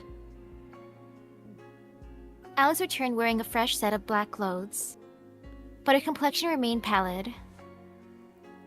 With a small sigh, she carefully leaned against a pillar in the foyer and slid down until she was sitting. Alice, if you're in pain, you should lie down. Sojiro sat across from her on the cold floor. I'm not in pain anymore, so I don't need to lie down. I was forced to swallow a rowan, so my body can't heal completely. At least let me get a blanket for you. No, if I stay here, the cold won't bother me. She seemed to be telling the truth. Sojiro remembered Aoko telling him that as long as Alice was inside the mansion, she would be comfortable. Okay, as long as you're warm. So what's this rowan thing? It's a kind of medicinal herb. It gets its name from what's left in the cinders after it's burned 7 times in a stove. And it's used as a ward against spirits. It's not good for regular people, but for me and Aoko, it's worse. Once it's in our bodies, it reacts badly to the production of magical energy. And there's nothing we can do but wait it out. So, it's a poison?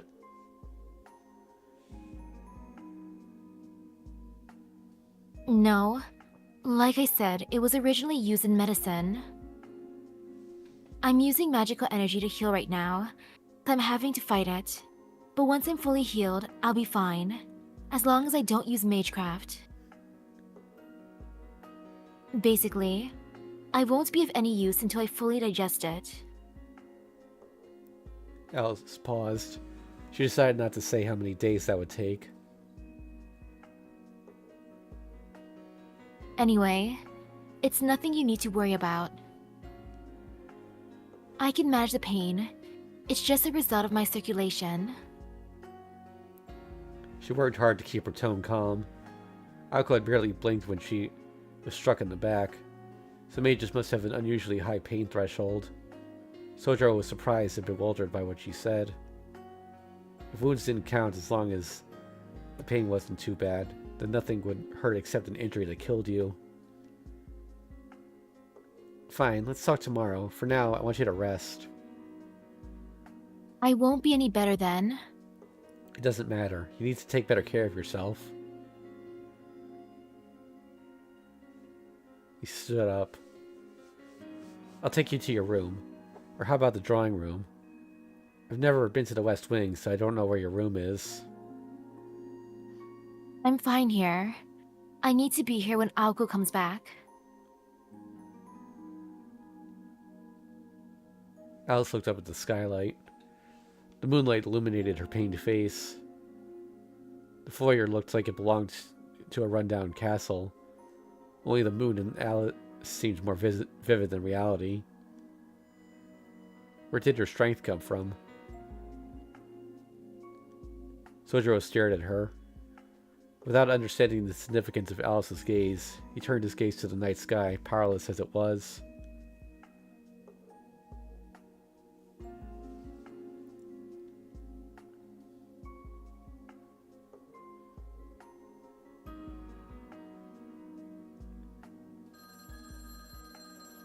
The third time that night, the silence was broken by the sound of the phone ringing. Before Sojiro could move, a thin shadow bolted across the foyer. By the time he realized it was the weekend to Alice, she had already taken the receiver in her hand. Aoko?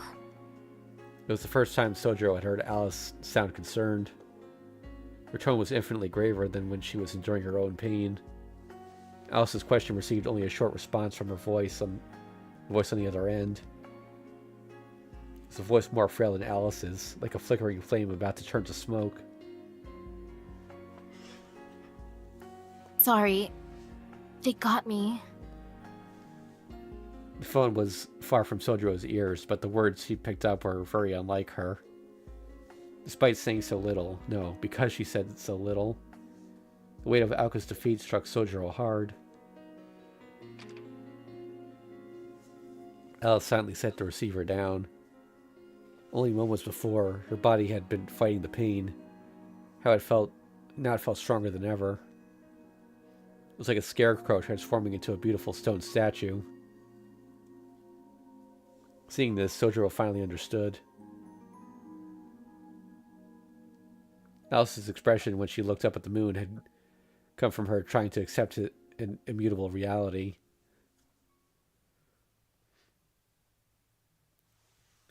Oh.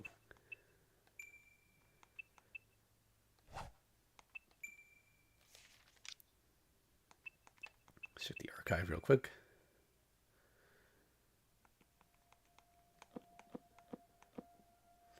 We got this chapter done faster than I was expecting.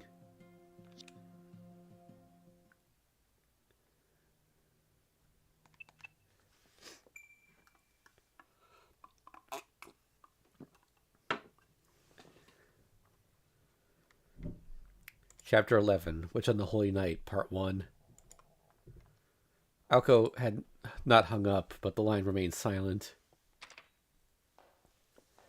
Alice set down the receiver, quickly put on her mantle, and made for the entrance, moving her injured body by sheer willpower alone. Along the way, she paused, then turned to Sojiro and looked directly at him.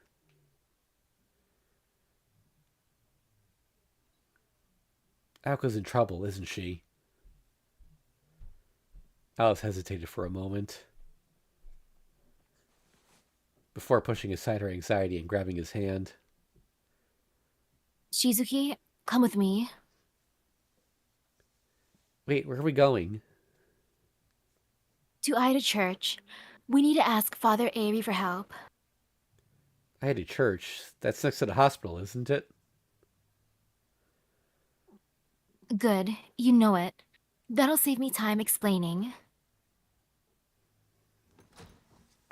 Alice left the mansion and made her way down the tree-lined path. She was clearly determined, but the look on her eyes betrayed her pain. Alice, wait. Shouldn't we call ahead? Sojiro asked Alice, who... Again, a little echo Misaki. Sojiro asked Alice, whose grip on his hands was light but unyielding.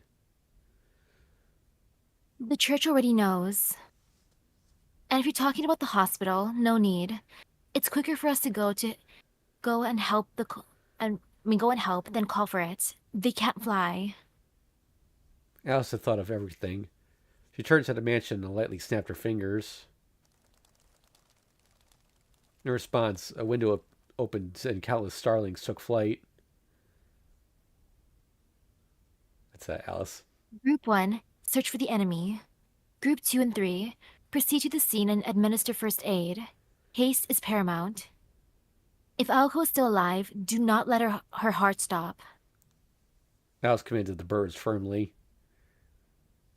Shizuki, fetch Aoko's bicycle from the rear courtyard.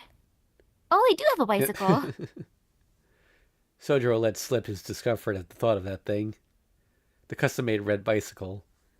When he was cleaning the incinerator, Aoko had verbally assaulted him for nearly scratching it.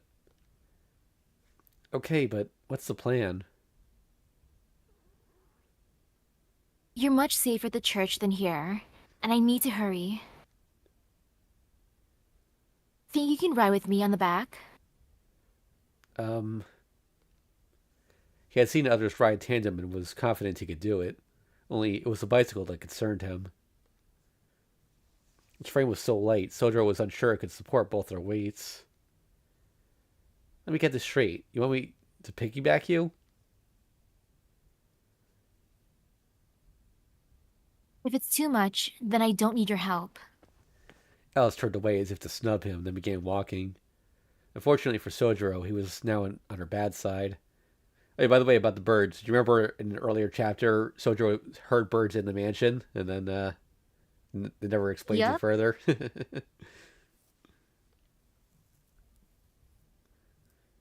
Hey, don't get me wrong. It's just I never expected you to ask me to do something like that.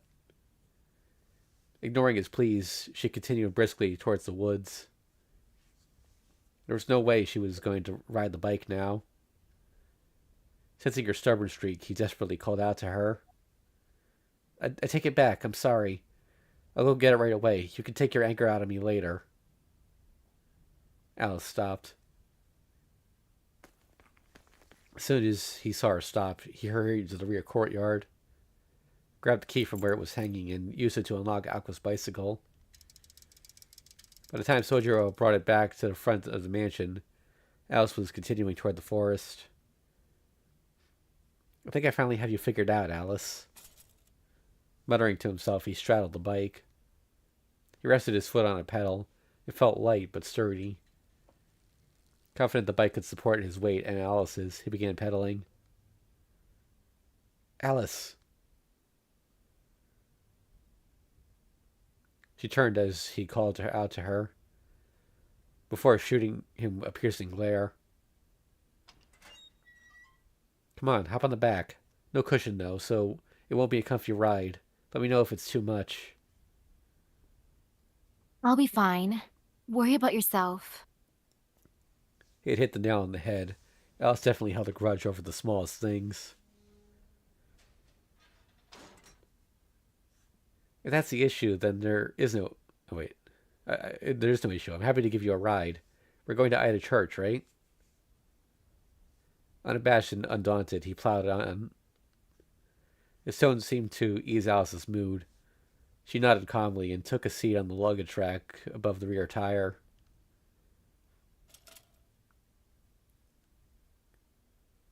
I'm going to hold on to you, okay? You don't mind me touching you, do you? Why would I? I'm tougher than I look. Alice silently wrapped her arms around Sojiro. Once she had held on tightly enough, he gripped the handlebars. Good, he said quietly. What's good? The fact that we don't have to draw the bicycle by using clever camera angles. Sojiro turned to her, an ambiguous expression on his face, and then began pedaling vigorously. He let go of the brakes, and the bicycle hurtled down Shirui Uzuka's steep incline.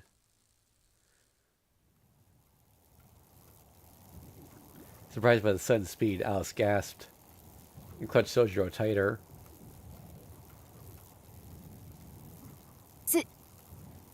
She went to protest, but stopped when she saw the serious expression in Sojiro's face. Instead, she decided to tighten her grip. Under the night sky, a young girl had put her faith in a young boy.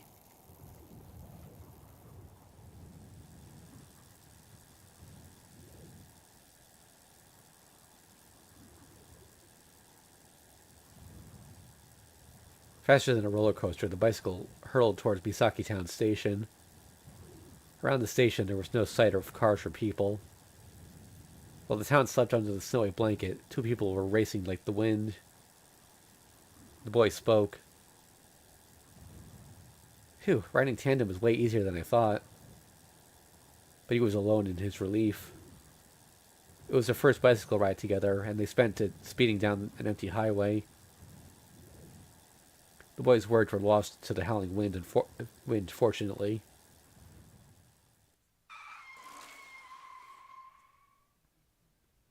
In spite of the late hour, there were still lights on in the church. Originally, the only light at the time of night came from the entrance to the sleepless hospital, ever vigilant and ready to receive patients. However, this was a quiet town with little nightlife. The hospital saw perhaps one emergency patient per night, however, and it was not equipped to handle tonight's sole patient. It was a little before 1 o'clock in the morning. Leaving the bicycle outside, the two headed into the church. With its snow-covered roof, the church looked like it was wearing a white hat that lit up in the darkness. The entrance stood a tall shadow. Miss Kuonji. The man's voice was placid. Dressed in a long coat, he had been waiting for Alice. Father Airi, is Aoko... Yuika is tending to her now.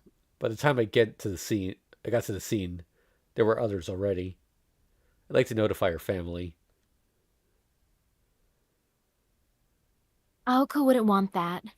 Besides, I believe they're trapped in the castle. Toko seems to have tied down her grandfather too. The two exchanged pleasantries.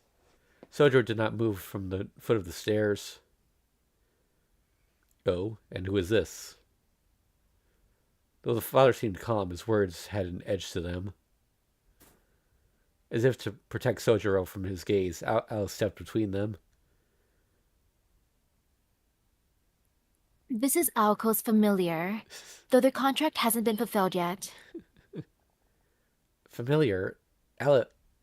Sojiro was about to complain, but Alice shot him a fiery glare. It all but said... Just shut up and play along. I see. This is the first I've heard of it, but I'll let it slide.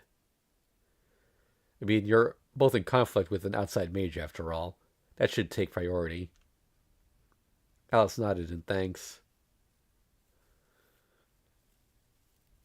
I'll be going in now. Let him enter too. He is most welcome. I'll begin preparations for mediation. If a change of administration is imminent, I have to prepare documents for both parties. I'm leaving things to Ritsuka in my absence, so send any questions her way. As if passing the baton, Father Airi exited the church. Sojiro took 2 full steps back to give him a wide berth.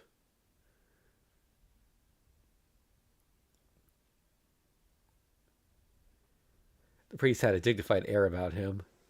To put it bluntly, he was strikingly beautiful. Straight nose, glistening lips. Not a single imperfection on his mildly effeminate face. But it only went as far as his appearance. His manner lacked any hint of softness or grace. Just by looking at him, you could tell he was dependable, like tempered steel, despite being somewhat unapproachable. The priest disappeared silently into the night, the darkness of his coat overpowering the moonlight. In awe, Sojiro watched him leave. I feel so bad for Sojo. Everyone's described as beautiful, and then there's him. They're like, oh, he's plain. He's like some kind of sage from the folktales.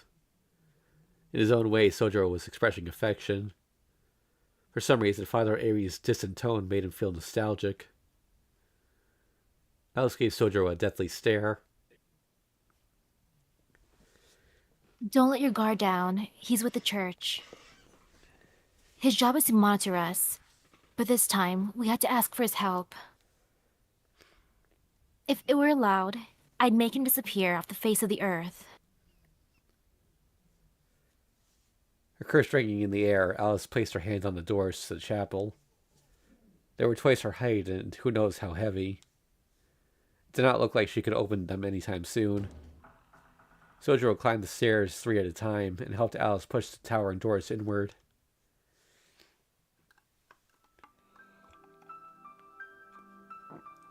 The dim light of the chapel brought with them familiar scent of burning oil. The ecclesiastical interior was breathtaking. The tall ceiling, stained glass windows on every wall. It all felt intended to illustrate the presence of the Holy Spirit within those chambers. Like the foyer on the Kuonji estate, there was not a single heater. The bitter cold made the chapel feel more severe. Allie, over here. The gentle voice echoed to the chapel, incongruous to its surroundings. It was the voice of a woman. Ritsuka, is that you? Alice made her way past the rows of pews toward the front altar. Sojiro closed the large door and hurried after her.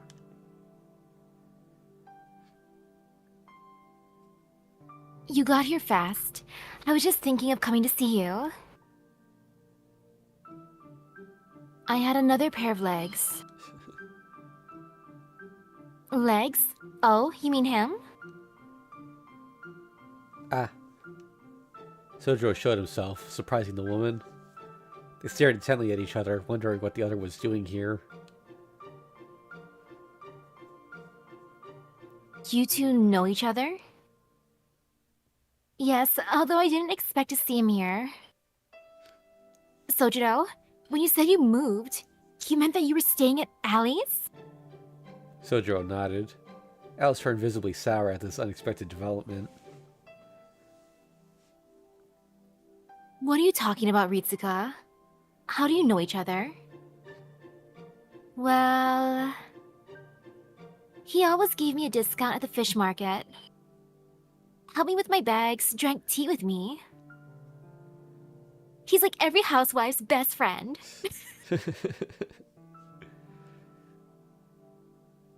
That doesn't make any sense. You're not married, Ritsuka. Needless to say, Sojiro was also not a housewife's best friend. And all that suggested, but there were more urgent matters at hand. Ouch, you had to go there, huh? I can't slip anything by you, can I, Allie? Well, what do you expect? I never know when you're being serious, so I have to question every weird thing you say. Just look at us. We must have been separated at birth. Okay, I'll tell you the truth. I know him from the neighborhood association. He's not a spy or anything. Not that he could be. I mean, you know, just look at him. Also, they washed windows together that one time. Yep. Is this true? Alice stared straight at Sojiro to let him know that she was mad at him for hiding this from her. Yes, I know her from my part-time job at the fish market. She was nice to me, so I gave her a free sardine to persuade her to come back.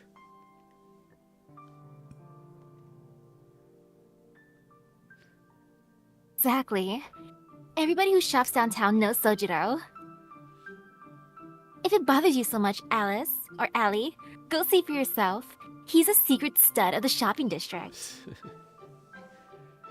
She means I'm popular, not that my prices are easy to hammer down like a thumbnail on the wall. His apparent popularity would have been questioned another time, have to be questioned another time. Collecting herself, Alice focused on the door in the recesses of the church. I don't know what's going on with you, Ritsuka, but he's with Aoko now. That explanation will have to wait. It all makes sense now. So much to say and so little time. But we can get to that later. Fine. For you, Allie, I'll make an exception and offer him our protection. Alice nodded and began walking to the door. Alice. Stay, Sojiro. As Sojiro was about to follow Alice, Ritsuka stepped in his way. You need to stay here. Leave this to the girls. She asserted bluntly. Meanwhile, Alice had reached the door and entered further into the chapel. But why? It's for your own good. No normal person should see Aoko in the state that she's in. It'll be too much for you. Unless, of course, you're so worried about her you don't care about that. Sorry, I had to blow my nose. Sojiro was not able to give an immediate answer. It had finally hit him just how bad a state Aoko must be in. Based on Alice's condition when he found her, he intuited that Aoko's injury must be even worse. He tried to imagine her expression in that state, but could not. I never worry about Aozaki. Literally, he had never been worried about her before. Not truly. I can't stop you, can I? No. He answered her reflexively. Itsuka sighed at the boy's naivety, nonetheless stepped aside.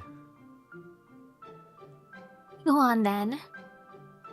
Through the door Alice used, fourth room in. Things are critical right now, so stay out of Yui's way.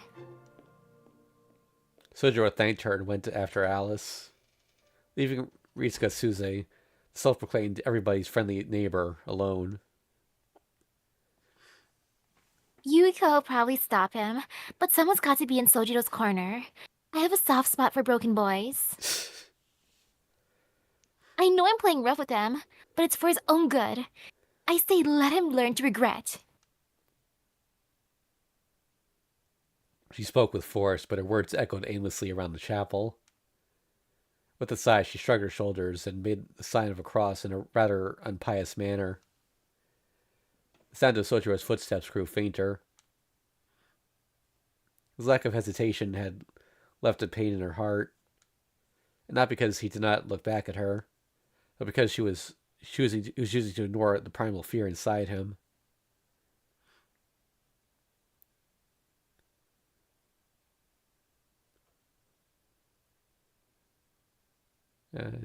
Really man once said, An animal's death and a human's eye are two different things. You may think they are the same, but they are different. But they differ to their core. Our heads have known the difference since the dawn of man. an animal corpse, be it a pig's or a deer's, is different. If the swing of an axe or a machete is violent, then so must a human corpse be. Therefore, before you see one with your own eyes, you should at least understand it with your ears. Listen closely, Sojiro. When a person dies, blood flows like a crimson river.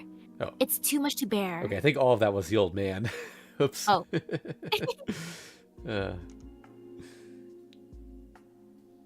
Perhaps because he was not used to the stone path beneath his feet, Sojiro's mind wandered back to the words he'd heard as a child. The instant he opened the door, there was a palpable change in the air. The room was small, with only a simple bed and a small wooden dresser. And there on the bed was lying on her side. It's that thing again where they cut out the name because he doesn't want to think about it. Tending to her was a woman he'd just seen in the chapel, Ritsuka. No, she only looked a lot like her. Her eyes were closed, and her garments covered in blood. He had met her maybe once before. Yuika Suse, a nun at the church. She was doing something to... Yuika held a pair of scissors and some thread. Her hands moved delicately yet quickly, as though playing an organ. Her movements were precise, as if flawlessly reading sheet music. One by one, the supply of bandages diminished. Bandages recently applied to the wounds were quickly replaced with fresh ones. Gauze was placed everywhere to try and cope with the amount of blood. Once white cloth was now dyed red and discarded. The dressing scattered around the floor resembled roses. In a wilted rose garden, the nun played her organ.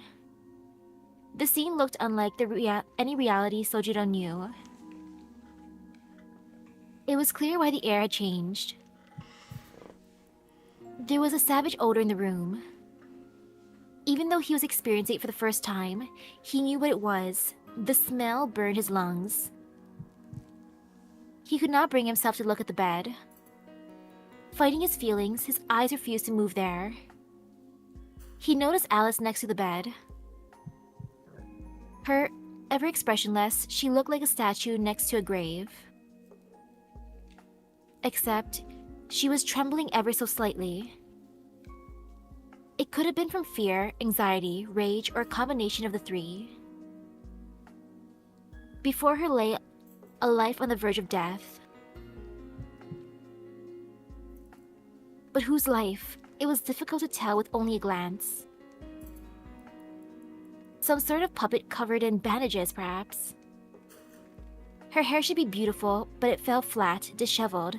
Despite her short breaths, her chest convulsed, up, down, up, down. Facetious though the thought was, Sojiro recalled the rodeo machine on the roof of the department store. The painkillers and anesthesia could not have been working. New bandages were soaked crimson in seconds. Her fingernails bit into the sheets. Her face twisted in agony. Anesthesia would not be enough, so if she was still alive, she must be conscious too. It worried him that no one seemed concerned about this. In this state, she would surely lose her mind before her life.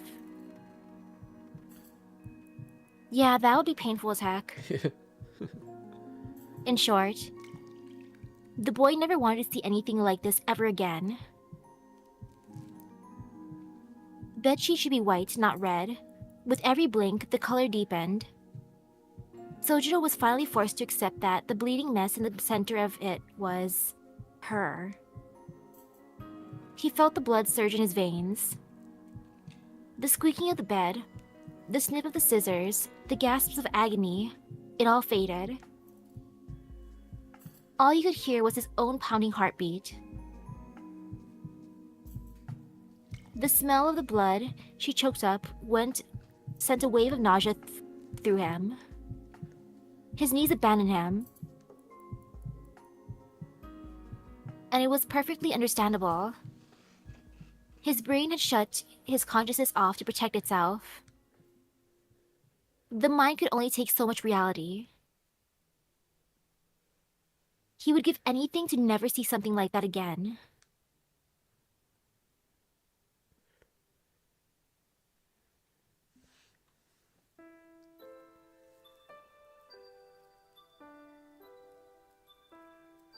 Silly me. You know everything, don't you, Aoko? Not just about you, but what happens after this, too. What survives, what won't. You can see it all. And through it all, you never lose sight of who you are. You're so strong. And, oh, whoops, I think that was Toko saying that. Oh, well. And on she went. I'll narrate here since it's an Aoko scene. Oh, wait, no. Okay, okay, I think Aoko's narrating in the first person, never mind. I kind of liked her smile, but she just had to go and say the one thing I wish she hadn't. The last day of middle school seemed so long ago. As the ephemeral cherry blossom petals danced around, my little dream was crushed. I'd never really considered myself strong. At least, until I began remembering those words from time to time. I thought you, of all people, would understand, Aozaki. I mean, of course you do. That's what makes you so strong. I think... And lately, an idiot who said things like that had appeared in my life. Okay, that was Sojiro's line. I always knew I always judged people more harshly than those around me. But to have someone I'd only known for a few days point that out was like a stab in my chest. Not only that, the words sounded so similar, they made me so angry I couldn't see straight. Only him and one other person have ever said anything like that to me. Then again, I suppose my sister said the same without actually saying it. You're different from us. But me being me, I took it as a curse rather than a compliment. My actions, my choices, my morals, all the good and bad I've done. When all's said and done, am I really any better than anyone else? Than everyone else? Of course I am. I'll never sacrifice myself for those around me.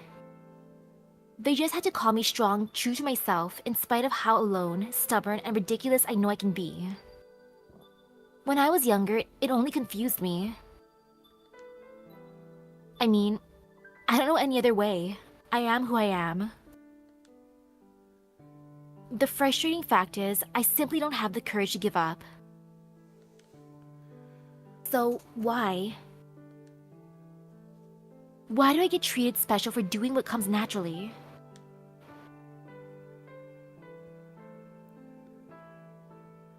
Sunlight stirred her. Maybe it was the pain from having her whole body held together by arcane threads. But Aoko felt like she had a silly dream. Ah. She gulped air through her painful, parched throat. Great rays of light shone through a small window, bringing her back to reality. I feel itchy. Unable to bear it, Aoko attempted to roll over. Except she could only move her right arm. She tried lifting her arm but couldn't feel anything past her elbow. When she stopped concentrating on her bandaged arm, it fell to the bed like a stone. Okay. Aoko took in her surroundings, moving only her eyes. Evidently, she had been asleep in this bed.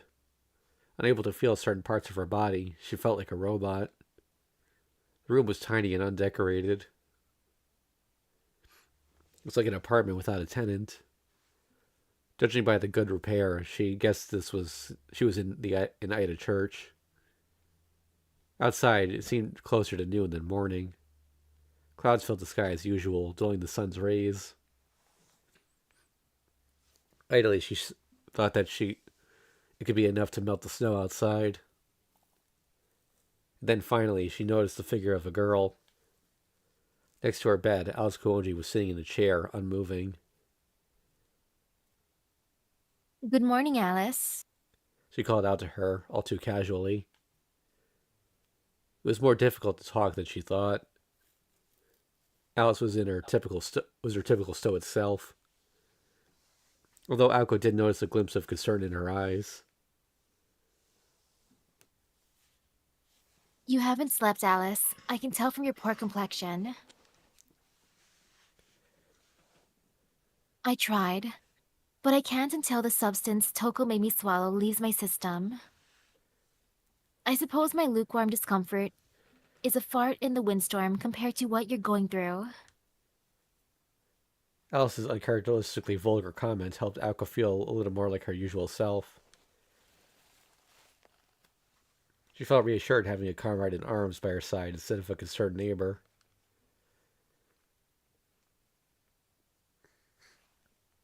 So, she got you too. I can guess how it went, but fill me in on the details. Aoko remained horizontal as she spoke with a cool tone. Despite Aoko's condition, Alice granted her request. After all, they had known each other for 2 years. Alice knew exactly the kind of anesthesia Aoko Aozaki needed right now. Alice Koenji's battle with Toko Aozaki ended in the former's victory. The Thames Troll was a special familiar even among fairy tale monsters. While lacking the incredible reality warping abilities of Flat Snark, its sheer master ability and strength were second to none. Toko's rune magecraft was rendered completely ineffective by its stone armor. In all fairness to Toko, most mages would not stand a chance against the bridge giant. The reason lay in the mystic's body. As a general law of magecraft, a mystic will lose to a stronger, older mystic. The history of the bridge giant dated back well over 1,000 years. Its origins could be traced to the 1st century when Britannia was conquered by the Romans. Conversely, despite having roots back to the Age of Gods, runes had unfortunately been lost to time. Rune magecraft was little more than an attempt to revive it and use a dead art. However, monsters from fairy tales like the troll were different. They lived on in the hands of Alice Koenji. The magical world was vast, but one could probably count on one hand the number of magecraft that still functioned after being chanted into existence a millennia ago, as Alice's ploy did.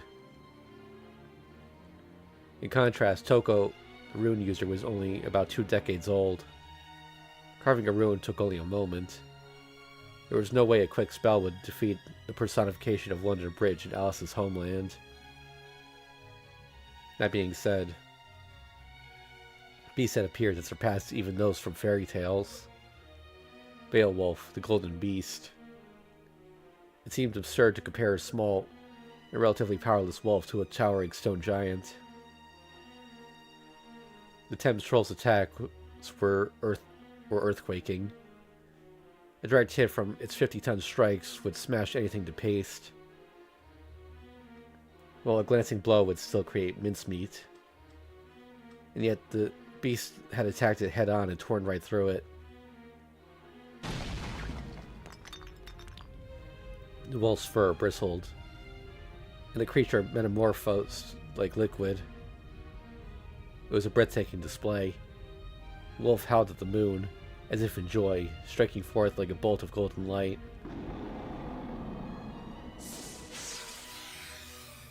In an instant, the duel was decided.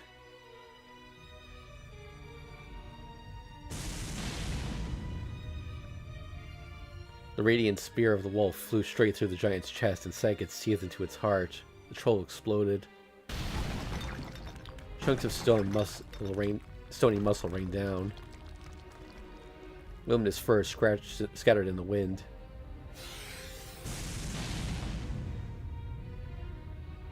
Two mystics disappear without a trace and return to whence they came. The curtain fell on a battle straight out of mythology. They are among the rubble of the fairy tale monster. Was the golden wolf, standing like a flame. What came after could barely be described as a battle.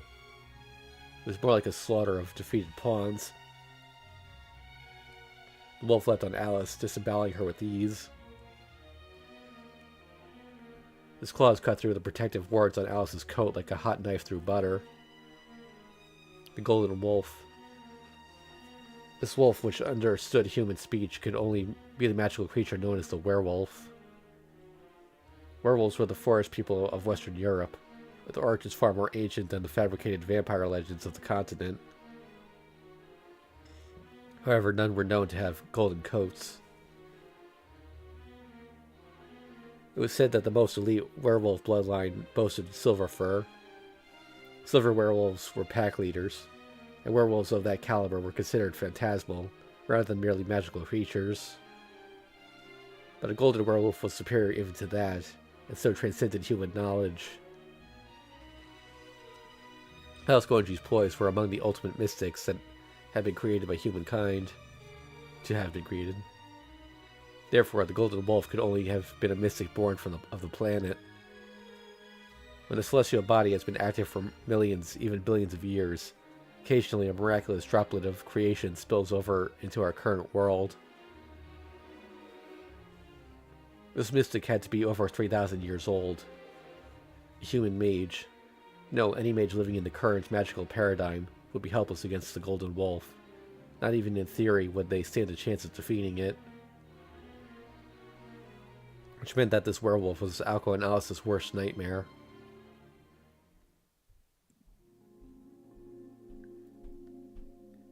I see. If it was too much even for you, Alice, I never would have stood a chance.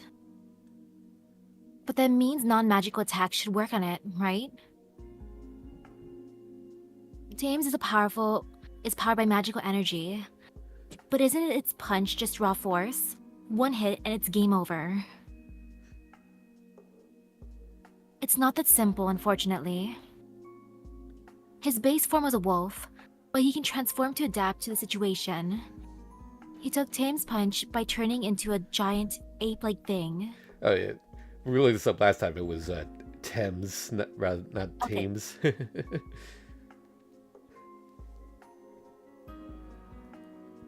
Even if we use a machine gun or a rocket launcher, he could probably transform into something to defend himself. So he can turn into any living creature. What about his mass? He can't change that, can he? Erg, why do we have to be well over why do you have to be well over 6 feet tall on top of all of his other strengths? Random question, but what if he could turn into a sea creature? That'd be just awful. Aoko narrowed her eyes as she bemoaned this creature's existence. Conversation appeared to have revived her fighting spirit. Once again, her eyes were focused and her thoughts clear. Aoko was back to her usual self. So what happened next? Were you able to escape? No. The wolf had its way with me next. Alice explained how the wolf had pinned her to the ground. Incidentally, she kept the part about Sojiro rather short. Alice herself was not entirely sure why she felt it necessary to leave most of that information out.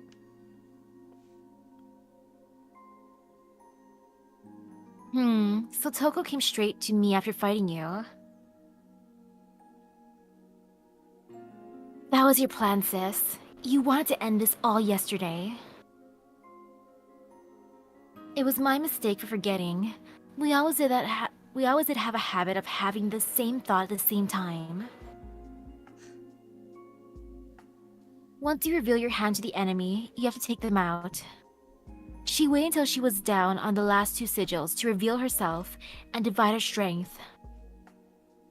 I knew she'd do something like that, but I never imagined she'd have a freaking werewolf with her. Aoko let out a heavy sigh. Alice nodded slightly in agreement. Anyway, I can't believe Sojiro came to your rescue. I know I should be grateful, but he's such an idiot. If I was in Toko's shoes, I'd be tying up any loose ends. After dealing with us, wiping him out should have been a piece of cake. Shizuki's under the church's protection now. Ako's eyes widened.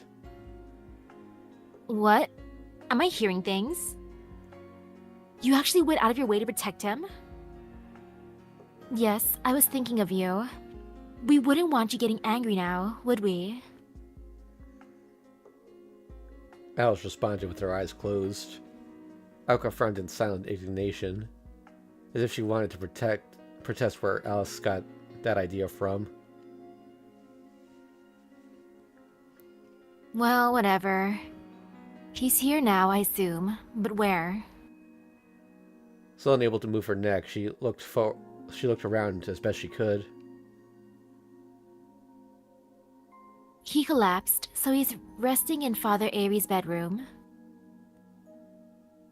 Aoko furrowed her brow and collapsed. Sure, he was under the church's protection, but had Toko sent the wheels in motion for his death? What exactly happened to him? Alice paused for a moment before carefully answering the question. Well, when he saw you, he vomited. She had decided to be blunt. Aoko was taken aback. For several seconds, a dim sunlight leaked through the window. Once she had found her voice again, she muttered. Whatever. That's kind of rude, though. Perhaps amused, or perhaps exhausted from staying up all night, Alice cracked a tiny giggle. Alice, what's so funny? Oh, nothing. Shizuki had his reasons, I'm sure. You were in a bad state, Aoko. Aoko appraised her physical state. She was dressed in a hospital gown. Bandages covered the majority of her body. Her right leg was in a plaster cast. Since she could move her right arm, she brought her bandaged finger up to her throat. Oh yeah, I remember now. That little shit bit my neck. It was crazy being torn to pieces like that. I even heard my neck snapping. Gross doesn't do the feeling justice. Damn it. He played with me like some kind of chew toy. I almost wish I could forget. Aoko sounded upbeat, but the look in her eyes was anything but. She had been torn to pieces, but her life had been mercifully spared. At least she hadn't been dismembered. She had been beaten and her bones broken. Magic crests containing the Aozaki secret arts decorated her body. Even her spine was broken. If her spine was broken, as long as her body was alive, the crests would piece it back together. Despite the crests easing the pain a little, she still hurt enough to want to kill that wolf 100 times over. If all sigils have been broken, Misaki City's ley lines are wide open. We thought we had the edge of having the big picture of the area, but if Toko's known for a while, then she's a step ahead of us. Let's be real. How long do you think it'll take her to transfer dominion rights? For Toko, it won't even take her 2 days. She has no choice but to wait for the land itself to restore the sigils. By the time the defenses are in working order again, this town will be as good as hers. So come tomorrow morning, I lose everything. What about you, Alice? Any fight left in you? I can manage a little bit of mental magecraft. After that, I'd be relying on trinkets. Ha, that won't cut it. Aoko went silent again, staring straight at the ceiling. Alice knew all too well what that look meant. You're still planning on fighting, aren't you, Aoko? Can you blame me? It's not like I can give up. What about you? Once something is mine, it stays mine. Aoko muttered in agreement to Alice's terse response. Alice's intense attachment to her possessions was enough to make even Aoko shiver. Once something is mine, it stays mine. To take it a step further, betrayal was an unforgivable sin. This personal motto was further proof of her uncompromising nature. Okay, that settles it then. I'm gonna get some rest. Come hell or high water, I'll be ready by tonight. The nun who had stitched her back together had heard that. If the nun had heard that, she would have fainted. Aoko could barely even eat in her current condition. Even so, Alice nodded and stood up. As Aoko's partner, she knew that once her mind was made up, she had to trust her. Silently, the girl in black began to take her leave.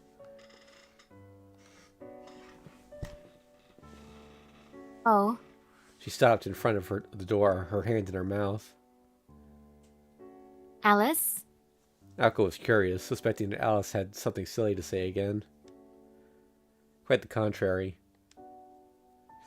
Instead of blushing, Alice furrowed her brow, like she was thinking over a difficult riddle. Alice, hello? Aoko called out, but Alice remained with her back to her roommate. How did he make it to me in time? She spoke as if the words had accidentally burst out from her thoughts. Alice's question was about something Aoko could not have possibly guessed. It happened before too. Even though we took the first train back. She carried on, mumbling at the door. Unable to find an answer, Alice gloomily put her hand to the doorknob. If you don't want to say, it's fine. But if you do, then spit it out already. Alice did not respond. She opened the door to leave the room, and left a few words hanging in the air. It might be nothing. By the way, Yuiko said that she couldn't see Shizuki. The door closed with a thud. Huh, that doesn't happen every day. Aoko mumbled to herself from her bed, seeming slightly happier. Blind since birth, Yuiko Suze saw the world through her other senses. She was especially sensitive to enemies, or those who bore ill will, and typically viewed almost everyone as a threat. presumably because this was the easiest thing to pick up on. So when she said she couldn't see Sojiro, that meant he was completely harmless.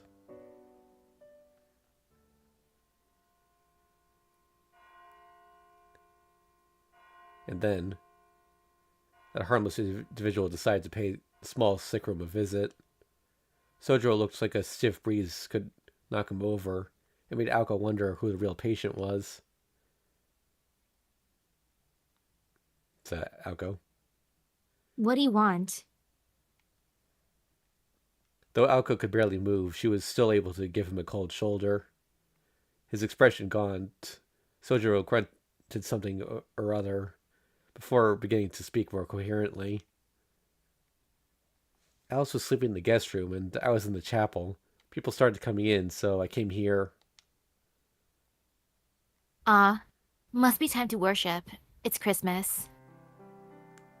It was indeed Christmas, but regular Mass was on Christmas Eve. The ones gathering in the chapel must be truly devout followers. Tourists were rare in Misaki, after all. So much so that almost no one visited the area at this time of year. The worshippers must have been locals. So, why do you care? There might be someone there you know. Aoko was as distant as ever. She clearly had not forgotten the fact that he had vomited when he saw her, and a hint of spite leaked to her voice. Then again, it's not that. I just thought it might be a good chance to ask you some things. Can we talk for a bit? Since Aoko was always in a bad mood, Sojiro did not pick up on anything out of the ordinary. She wanted to tell him to go drink some water because he looked alright. He looked ready to collapse, but he didn't seem aware of his own condition. And to be fair to him, Alice said Aoko was in bad shape. Given how unaccustomed to blood Sojiro was, it was no wonder he had fainted. Oh, of course. You're probably still too injured to talk. Sorry, I'll come back later. Sojiro seemed to have misunderstood Aoko being in deep thought as not having enough stamina to speak. Naturally, this did not sit well with Aoko. Hold it right there. If you came to talk, I can talk just fine. I've been cooped up in here so I could use a distraction. Okay, so you're not the best distraction, but beggars can't be choosers. Excuse me. Sojiro sensed this was going to be rough, but took a seat on the chair next to the bed.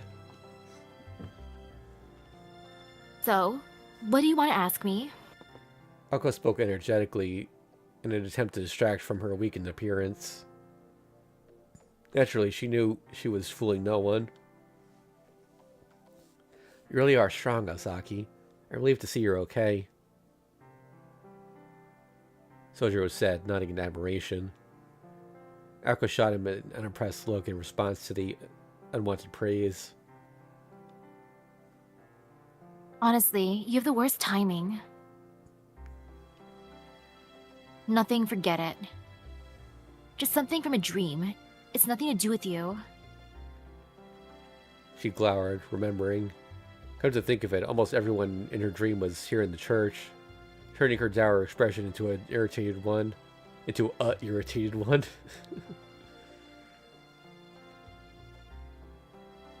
Enough with that. You said you had questions, so out with them. Alright, can you tell me what's going on? I mean, with Toko, now that I'm involved in all. Sojiro spoke calmly, making Aoko wonder if he really understood the gravity of his situation. He was Toko's enemy now. He was defenseless and needed protection. Neither Aoko nor Alice could help him, and the church could withdraw their sanctuary at any moment. He had picked a side, and that had turned him from innocent bystander into target. The answer he sought was as simple as that. He knew the facts. He was not a mage, and was therefore powerless. I guess you did help Alice. Aoko did owe him for that. To say thanks, she decided to at least give him the whole story up until now. Okay. I'll quickly walk you through everything. You know, maybe I'll even get something out of it. Aoko composed herself before beginning her explanation. The battle began at the end of November. A lot had happened since then, including meeting Sojiro. It all started a month ago, when the edge of the bounded field around Misaki City was taken down. The 5th time since I became successor, Misaki City was officially under attack. This time, instead of attacking us directly, the enemy started by taking the land. Everyone that had come before her had been a bunch of amateurs, all full of themselves, attacking us head-on. They all ended up as kibble for Alice's watchdog. Anyway, 2 types of bounded fields surround this area. One detects intruders, one siphons energy from the land. The enemy attacked the latter. If the entire field is destroyed, then Alice and I effectively lose our ownership of the land. Without land, we become no different from a rogue mages. Of course, we had another field set up to detect intruders, but it didn't do what it was supposed to.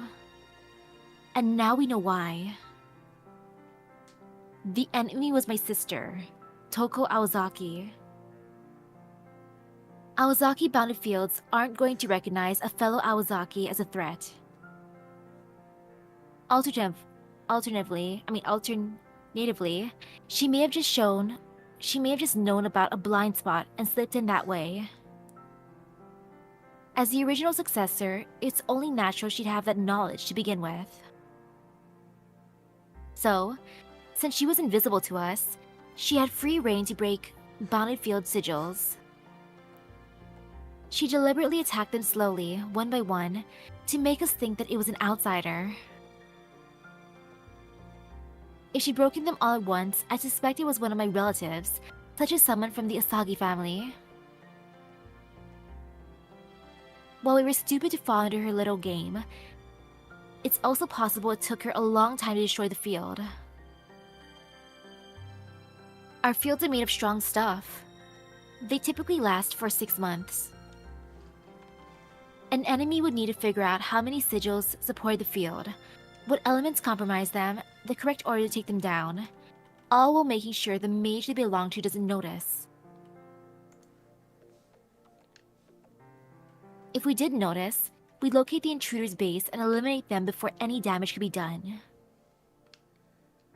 So, bounded fields are either broken during the drawn-out battle, or preemptively before it even starts. Usually, the enemy threatens to break the sigils to lure the landowner out. Then things are settled there and then with a duel between mages. Doing that eliminates the need to completely destroy a field. It's much faster to take out the landowner, and as long as they can decipher the formula sees the fields of the land afterward. If you don't destroy the fields, you don't have to remake them. Besides, ones that have been in the land for years are stronger. That was how Aoko and Alice were duped. Back to the third-person narration. I never thought the enemy would waste time and effort needed to break all the sigils. That's why Alice and I went on the defensive. We figured we could surprise the enemy while they search for the sigils, take them out one by one. But that's when things started to go south. When a certain busybody saw something he shouldn't have at the local park. Indeed. It was the ultimate taboo in the world of magecraft. The existence of mages must never be revealed to outsiders. And you know the rest, right? I had no choice but to leave our battle with the enemy to Alice and devote my time to searching for the eyewitness. And in case you haven't realized, I'm talking about you, so don't give me a soppy look like you're surprised. No sooner had Aoko said that Sojiro gave her that exact look. Clearly he had been listening, but not necessarily understanding. Whatever. It's water in the bridge. Actually, thanks to your cluelessness, our secret is still safe. Anyway, The fact that I went looking for you worked in the enemy's favor. Alice was the biggest threat. With us separated, she could take me out. That's when she sent her special puppet. Or so I thought at the time. It turns out she only sent it to mess with me. Otherwise, why use a puppet that looked just like me? Sojiro nodded, thinking back to the Aoko replica. Remember? I prefer if you forgot about the incident altogether.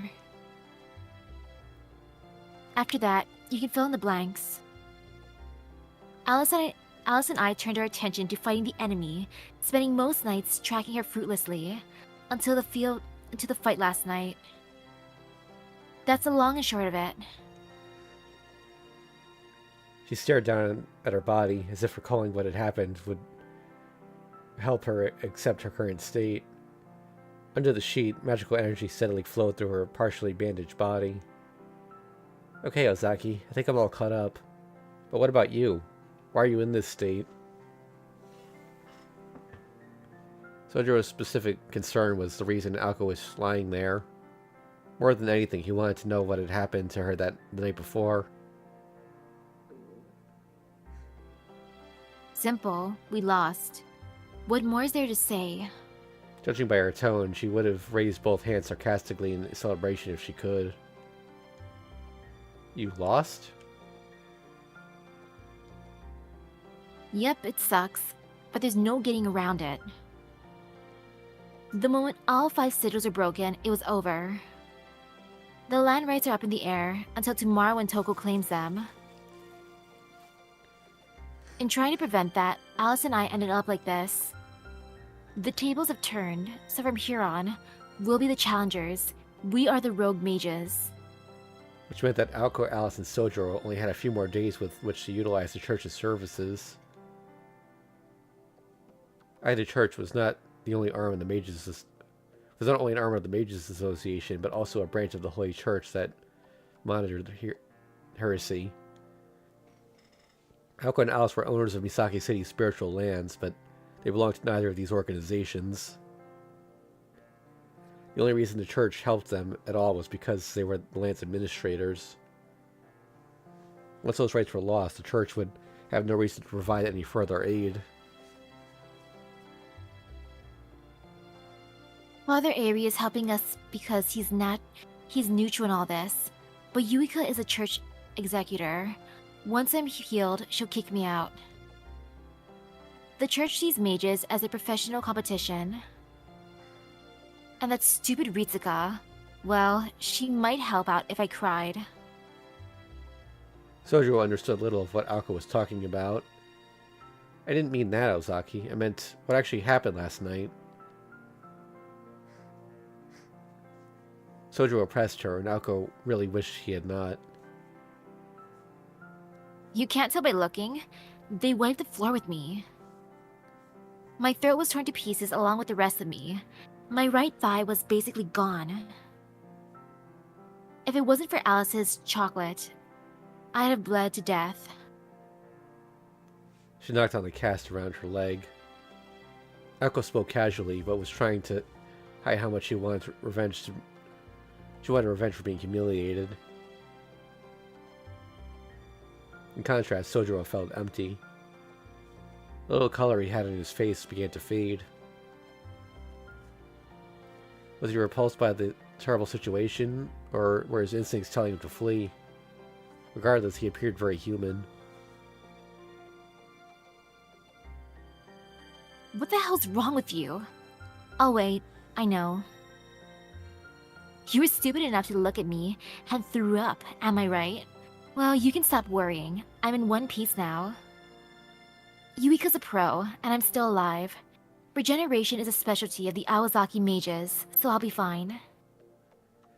She gave a reassuring look, but his expression was unchanged. Aoko had expected him to worry, but this level of concern made it hard for even her to berate him. Feeling embarrassed, she started talking again. The question is, how on earth did my sister manage to tame a golden wolf? I didn't even think they existed. He's a relic from the Age of Gods. You'd need magecraft a millennium in the making just to stand a chance against him, never mind trying to take him in a fist fight. An image of the night before entered Aoko's mind. She bit her lip in anguish. A golden wolf? Conversely, the bizarre phrase snapped Sojiro out of his state of shock. Yeah, a golden wolf. A golden werewolf, to be exact. Then again, you probably never heard of a werewolf. Think part human, part wolf, but only in the best parts. It's a magical beast, as opposed to a wild one. There are ways to deal with regular werewolves, but the one with Toko was a golden coat. Was a golden coat. Has. Or has a golden coat. He's a descendant of the first werewolves, a transcended magical beast, phantasmal beast. To take on such a pure monster, you need a mystic with a longer history, or some really secret magecraft. Nothing else will even scratch him. Magecraft can do almost anything, but it just can't compete with something so ancient. He's the kind of natural disaster that any human mage dreads fighting. Her words indicated more admiration than hatred. The way she'd whispered about the wolf. Strangely, it made sense to Sojiro. What? Out with it already. Oh, I was just thinking how there's something out there that even you and Alice can't defeat. It must be truly awful. It tore apart Alice's stomach, and you, well, you don't have to anywhere that wasn't torn apart. How could a kid? Actually, I guess it's because he's a kid that he doesn't know how to hold back. Sojiro's face was a ghostly pale as he muttered nervously. Aoko merely nodded in agreement. Now you get it. What kid has the nerve to do that to someone? Wait, what did you just say? Aoko raised her head. She looked as if she had seen a ghost. Did you just say kid? How the heck do you know that? I realized it was him that day. I've never seen someone with such golden hair in my life. It has to have been him. The kid from the school. Yep. One who stole the potatoes. We were deep in the woods. It didn't look anything like the monster you described, though. Kenobi wanted me to run after him. I told him no way, of course. The kid freaked me out. I knew there was no catching him. His tone was as curious as the thing he was trying to articulate. Aoko, however, had more pressing matters. Much more pressing. You saw him? Where? At the old school campus. Come to think of it, I might have even met him, just once when I was working. I delivered 50 kilos of raw beef, and... Do you remember that scene? Yup.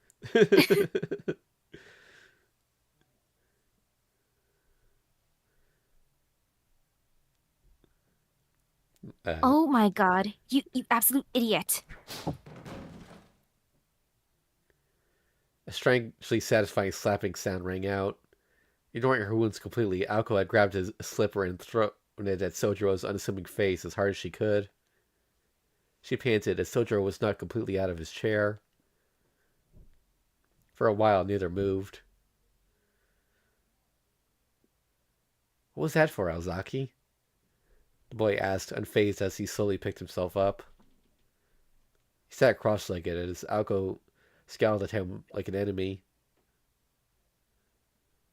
What do you think? Who keeps something like that to themselves? I didn't think it was worth mentioning. Even if I had, the two of you would have just gotten mad at me. Aoko knew he was right, so she swallowed her words. She imagined themselves at dinner. I never guessed what I did today. I delivered a mountain of beef to an animal. One animal. Rich people live in a different world, am I right? If he had actually said it, Aoko and Alice's response would have been less than cordial. Okay, you're probably right. Anyway, was there really a golden-haired child at the old school building? I don't know whether he was your werewolf, and we've had some strange orders from restaurants in town, especially that Imperial Metropolis near the station. That makes sense. There was no way you could eat out without drawing lots of attention to himself. She did not want to believe it, but the child had to be the werewolf. Could Toko really have been so careless as to hide him in plain sight? It didn't matter at this point. With the werewolf's habitat revealed, Toko's base had been revealed too. To take over the bounded field, she needed an inconspicuous place to store materials. Misaki High School's old school building was the perfect place. Huh. You were hiding the key to the puzzle this whole time. I wasn't hiding anything. If you had actually helped me with cleaning the back hills, you'd have found it yourself. You shouldn't have left it to Tobimaru. In response to Sojiro's infallible logic, Aoko snapped her fingers.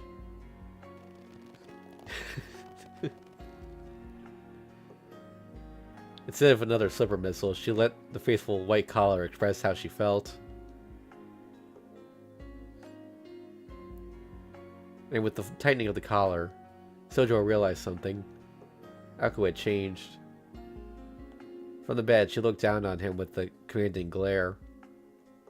The week from her injuries, she was as sharp as ever. You would be forgiven for forgetting she was ever a patient. She was raring to fight.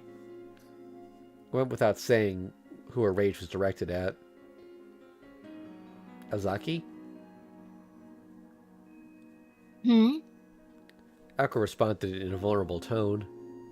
Perhaps she had been taken by surprise. Now she had an objective. She had been lost in her own little world. Thanks, Sojiro. He expected her to be sarcastic, but this was different. She was genuinely thanking him. He had never known her to be like this, and was taken aback. I'm just showing my appreciation because you helped me figure out where Toko's hideout is. Satisfied? Sure, it's nice to be thanked, but are you seriously going after Toko in that condition? His tone was closer to scolding than sympathetic. Aoko simply nodded resolutely.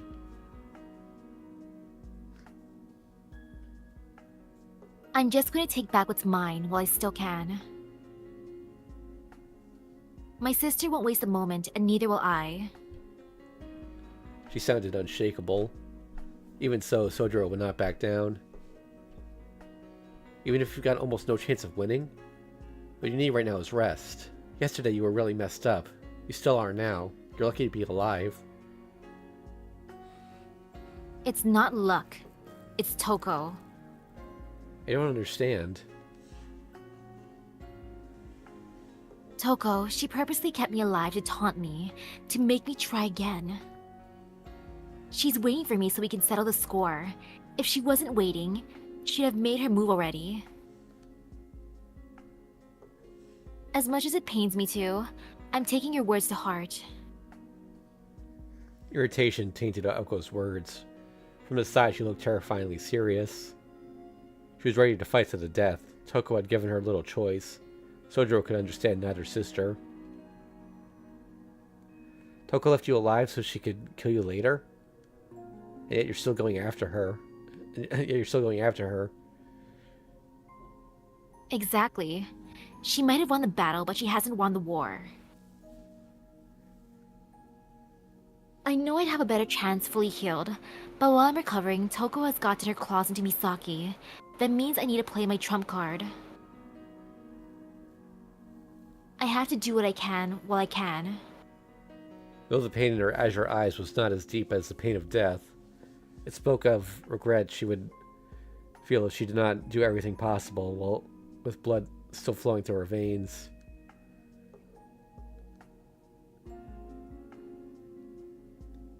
Understand now? Good. Then don't try and stop me. Listen to me, Sojiro. You're not responsible for anything, not my life, and not this fight. And I refuse to sit in bed waiting to die. Who'd do that if they could, if they felt that they could win? Sojiro was dumbstruck. Aoko could never let anyone else get involved. Whether that was because she cared or cared less, he could not tell. What he did understand, though, was if he wanted to stop her, he would have to do so with his bare hands. And he knew better than to try that. Even so, he had asked one last question. If he did not, he would not be able to live with himself after leaving this room. I don't get why you need to go to these lengths. Is it out of obligation, or are you just forcing yourself? There was a sadness in his eyes. However, Aoko was unmoved by them. It's not like you to ask something so deep. Alright, I'll answer, even though it won't change anything. To be honest, I'm caught between the two. Don't get me wrong, though. Any sense of obligation, compulsion, pride, or fear comes from me and me alone. My grandfather wouldn't be mad if I stopped fighting Toko. I doubt Alice would complain either. If I choose to run, nobody would give it a second thought. That's why this is all on me. I know it doesn't make a lot of sense. But I won't run away from Toko. All that matters is proving to myself that I'm alive. I know that my life has no meaning, and that's why I can do anything. With fiery passion, Aoko Aozaki had said her piece. Sojiro was left with a pang in his chest. He did not know why, but her words angered him. Then again, at the same time, her self-confidence had made him wonder. Even though she had said that her life had no meaning, her stubbornness gave meaning to everything. So, would that still apply if... Without thinking, he started to ask another question. Maybe he wanted to change her mind. Maybe he just wanted to hear her answer. If, say, no one was watching? It came out as a murmur. Indeed, if no one was watching, no one could know she had fled. This was the situation Aoko was in. Even so, she shot him down instantly. Someone's always watching you, even if it's only yourself. His expression brightened, possibly because she had been surprised at having to state the obvious. Sojiro was wide-eyed in shock, but Aoko remained nonchalant. Haven't you figured it out yet, Sojiro? Nobody watches you more than you. That's why you have to stay on your toes. Sojiro did not respond to her somewhat exasperated tone, but simply rose to his feet. He looked defeated, which was not like him at all. Sojiro? I'm sorry. I know you're saying something really incredible. It's just, I don't understand it. He meekly walked toward the door. As he placed his hands on the doorknob, he paused. For a few seconds, he fought with himself, desperately trying to think of something to say. No words came forth, and so he opened the door, which swung with a strange creak, and he left the room. After watching him go, Aoko turned her gaze toward the window. It was nearly evening. A thin veil of darkness was threatening to descend on the town outside.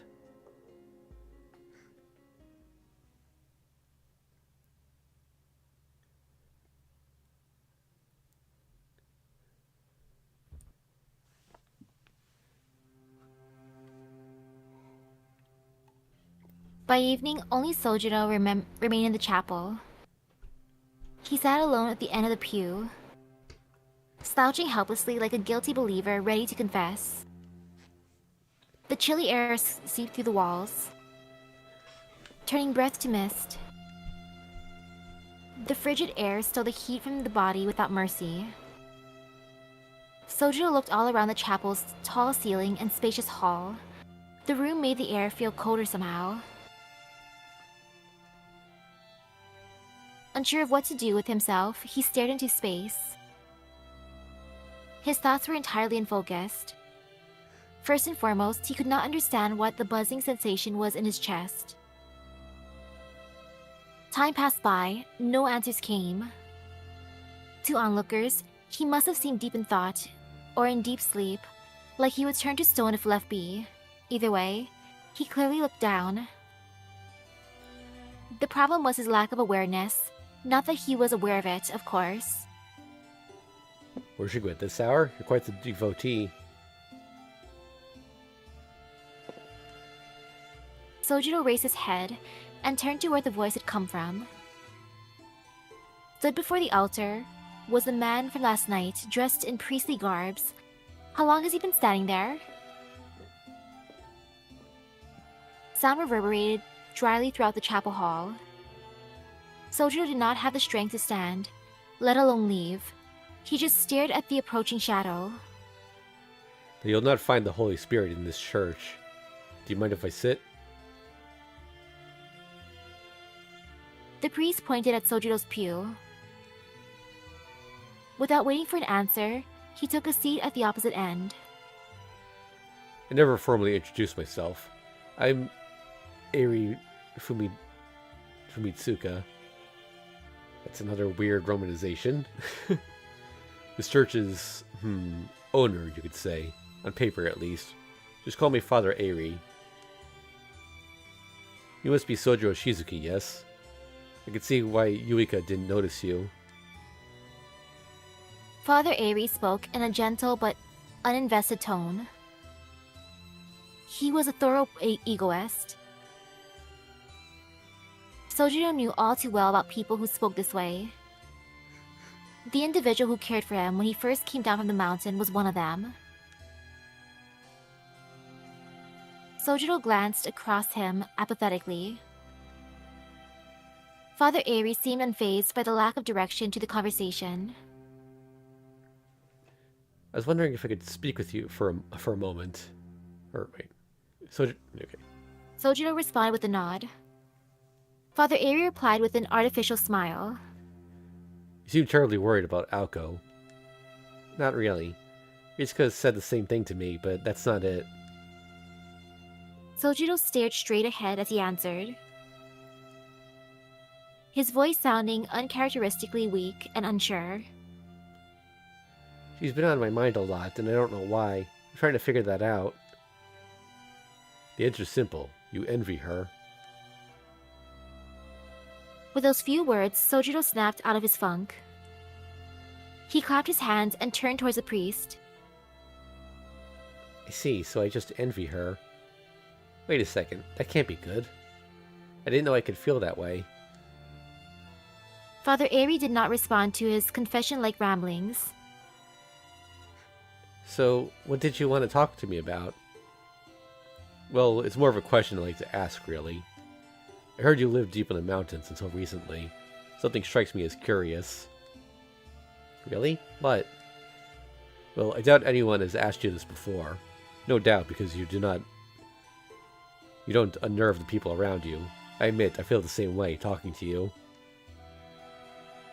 Maybe it's opportunity presenting itself, or my sense of obligation as a man of the cloth. But when I see a lost lamb, I feel a need to guide it. Father Eri looked at Sojiro placidly.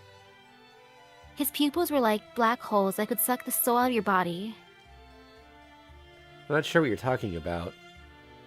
What's your question exactly? Oh, don't worry, it's nothing unusual. Simply, why did you come down here? You seem like you'd be happier back home. Sojiro was not sure what he had done, but it sounded as though the priest was accusing him of something.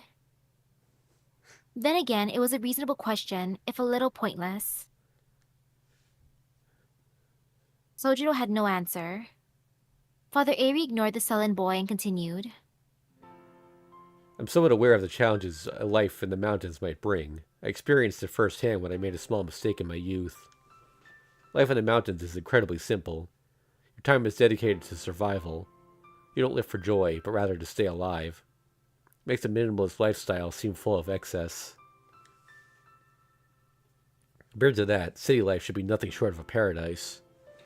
However, paradise means something different to everyone. Sojiro still did not answer. His expression remained blank. The only sound was the priest's voice echoing around the chapel. A life where even a single seed could bring joy. No matter the warmth the light of electricity brings, I expect you to respect the bitter cold of nature more. So tell me, I'd come here when you'd be happier in the mountains. Father Ari repeated his question. Sojiro's mouth remained firmly shut. Not because he did not want to answer, but because he simply did not know how to. All he knew was that even if he wanted to go back, he could not. My son, salvation will not be forthcoming to those who choose to ignore its calling. If you don't know why you left, you won't be able to love where you arrived. A word of advice: happiness doesn't come from the unquestionable acceptance of everything. Be fairer to yourself. Sojiro could not make sense of what he was being told. Only the father's last words made any impression on him. Being fair to yourself is easier said than done, of course. And what that entailed, Sojiro was uncertain of. Actually, that makes sense. Toko had mentioned something similar before, and it had impressed him. First her, and now the priest. How could people know things he hadn't even told them? Wow, are all priests like you? Sojiro said, curious as to where the weight on his shoulders had gone to. In a way, one of his strong points is the fact that his emotional scars do not show up on the surface. Indeed, a priest is obliged to shine a light on troubled hearts. Though, of course, that's not always enough. By shine a light, do you mean talk things over? Yes, to a certain extent at least. The only problems I can solve are mostly small. The priest shrugged, looking a little disconcerted. Granted, Sojiro still did not trust Father Ari at all, but at that moment, anyone was a ray of light to his eyes, or in his eyes. Do you mind helping me with another small problem? You want to know why you're envious of Aoko, correct? It was as though the priest could see into the boy's soul with his serene eyes. Well, yeah. I don't even know why I feel that way myself. But you seem to. I don't. I can simply guess, not being the one to shoulder the burden. Your envy may come from your lack of foundation. Or more accurately, you lack a color of your own. Sojiro squinted, trying to understand the priest's complicated yet concise answer. This is what I'm talking about. You are extraordinarily flexible. You learned to live alone in the city after coming down from the mountains. And then, once you've gotten used to that, you started living with Aoko and Alice in a very different world. I don't know if you're consciously trying to adapt, but regardless, your ability to do so is astonishing. Also, I don't know why, but you do not appear to exhibit signs of a regular ego. You can respond to anything, but aren't influenced by it. To be frank, you're a blank canvas that stays blank. While blending into your surroundings is a wonderful thing, no sense of self means having no place to call home. Your talent is a double-edged sword. The fact Yuika didn't see you was unexpected. She can perceive even incorporeal elemental spirits, and yet not you. That says a lot about your lack of greed. As if amused by something, Father Ari grinned. However, Sojiro understood neither the meaning of his smile nor his words. This is mere speculation, but I believe Aoko feels resentment when she looks at you. To a brazen soul like her, your lack of self is something she simply cannot accept. And yet, you seem something in Aoko you could never attain. It feels crude to put such things into words, but it is what it is. A moment ago, I said you envied Aoko, but that's not quite true. In fact, No, never mind. Some things are best left unsaid. Father Airi smiled gently. It was a fresh-faced grin that belied his age. Whenever it came to Aoko, he seemed to forget his role as a priest. But that was irrelevant to Sojiro. So, Father, what exactly do I admire about Aoko then? Sojiro responded to Father Airi's rambling by being direct. Some would say the priest had been direct himself, but this was Sojiro, and he needed things spelled out. You still don't get it? Then you have me beat, Sojiro. Some things really are difficult to put into words. Then again, I am simply a man of the cloth. How about a change of tack? Do you know about Aoko's past? Not much. She told me some weird stuff I didn't understand about her start in high school and things. So by not much, you mean nothing. Very well, Shizuki. Allow me to try something more abstract. If you were suddenly told to kill yourself, could you? Kill myself? Yes, kill yourself. Of course, a priest shouldn't talk about such things, but my appearance is only skin deep. Anyway, Aoko was asked to do something along those lines when she was 15.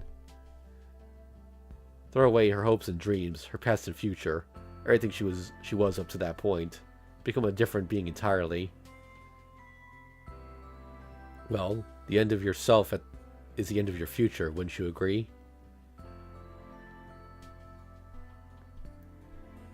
His words fit what Aoko had said about her past. Until middle school, she led a normal life. Then out of the blue, she became the family heiress in place of her sister. Becoming a magician meant casting aside the life she had known. She had to leave behind her ambitions and prospects and live the life of a mage, something she barely knew anything about. Her life up to that point had taught her that everything from then on would bring her misery. Aoko's grandfather was not the forceful type. Your sister has failed. Now it's your turn, he had said. Did Aoko resist? Sojiro could not begin to imagine. All he knew is that she could not be happy with the hand that she was dealt. Even if the life of a magician was attractive, to believe the possibility that Aoko could give up her lifestyle up to that point was to not know her at all. Aoko Aozaki put her all into everything. She had probably achieved a lot in those 15 years. Her achievements and prospects were no doubt enough to make anyone jealous. But she did have the conviction to those away and would go back to square one. Yeah, to throw those away. And square one did not come close to the reality of it. The future she had envisioned for so long would have been obliterated. So what did Aoko do? Well, we're talking about one exceptionally stubborn girl. Had I not witnessed it myself, I wouldn't have believed it, but she nodded. She stood there defiantly, curling her shaking fingers into balled fists. Not to appease her grandfather, not out of obligation to the Aozaki family, but because she hates to run away from anything. Now, refusing something is not the same as running away from it, but try telling that to Aoko. To her, running away would be rejecting the life she'd forged. If that was all to go, she would say farewell to her on her own terms, so that was what she did. Extreme, but she's the kind of person who would sacrifice everything in the name of progress. An affectionate smile crossed Father Airi's face. Rather than signaling his closeness to Aoko, it conveyed the pride of a guardian. However, I was also mistaken. As it turns out, Aoko had been raised to become a mage all along. Her grandfather predicted Toko would leave, and that Aoko would become his heiress. So he raised them both accordingly. As a priest, if only by name, I felt uncomfortable about that. I knew she had no interest in her new role. Things could hardly go exactly how her grandfather had planned, so I asked her to flee with me to Mexico. Why Mexico? Alas, she turned me down without a moment's thought. I still remember every word of her answer. Well, me crying isn't going to change anything, is it? If I'm the only one who can do it, I'll do it. Even if I get thrown to the wolves, I'll just have to find a way to survive. Running away is only a last resort. Until then, hear me roar.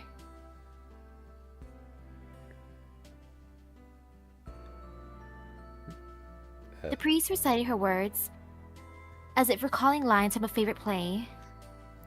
It certainly seemed like something she would say. The last thing Aoko said in the room was she was recovering in, probably meant the same. Of course, when an audience is watching, you want their approval. However, approval must come from within first. Aoko worked to feel proud of herself before worrying about how others viewed her. She at least wanted to do her job with grace.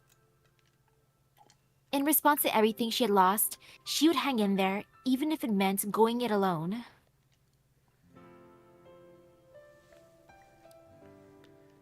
As her wife Sojiro envied her, well, that was obvious. To Sojiro, she lived her life with her head held high. He was a boy who accepted everything, but had nothing.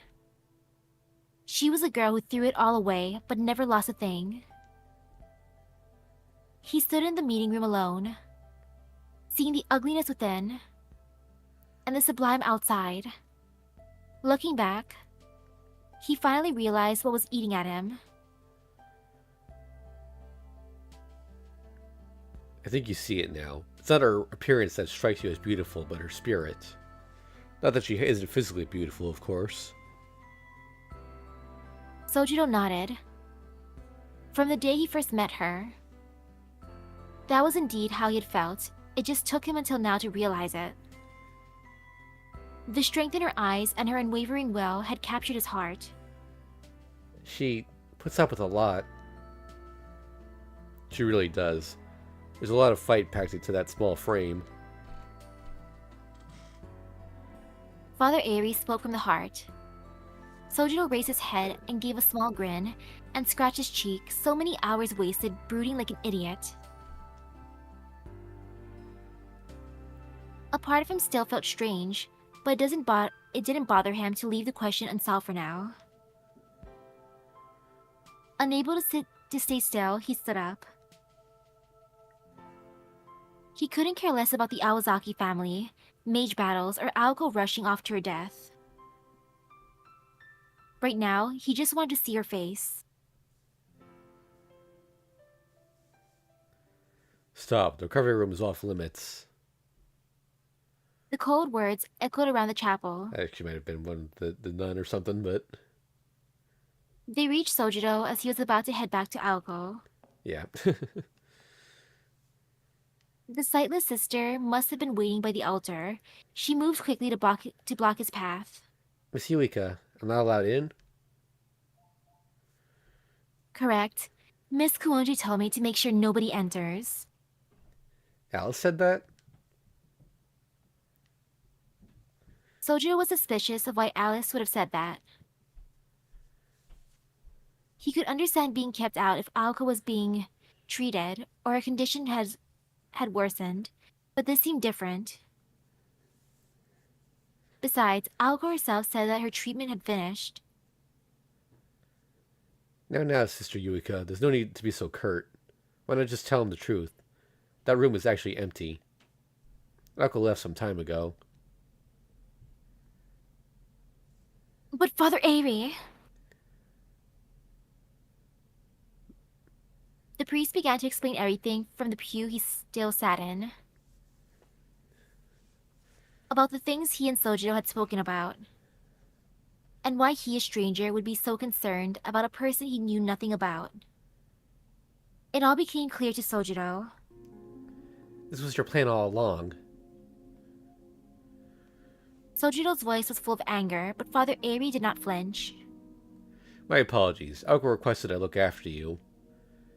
While I did need to buy her time to prepare, I honestly did want to talk to you. The priest's attempt to smooth things over was far from sincere. Sojiro grit his teeth to control his rage. Why had they not stopped Aoko and Alice from heading towards certain death? Because both the nun and the priest were of the same ilk as the mages. As such, they understood Aoko's decision, and the priest understood Aoko too. Even if he did have the power to stop her, he would not have. Then Aoko Aozaki, he knew, was not about to hide away in the church and lick her wounds. Where's Alice? With Aoko. They left about 30 minutes ago. Father Eri even went so far as to divulge the time. 30 minutes ago, the same time the priest reared his head. It would not have taken half that long to get to the school from here. And then another 10 minutes or so, or less, to get to Misaki High's old school building from there. Sojiro turned to the entrance of the chapel. However... Stop. Where do you think you're going? The sound of her voice stopped him in his tracks. An unseen pressure had locked him in place. Her admonition seemed to carry a spell-binding power, stopping the foolhardy boy where he stood. You know nothing of mage battles. You're too weak to help. You'd be a liability. If they fall, that's their prerogative. Let them tear each other apart as they wish. A young innocent bystander like you has no business taking part in such a calamity. She spoke with quiet anger. Her contempt was not directed at Aoko or Alice, though, but Sojiro for being so eager to waste his life.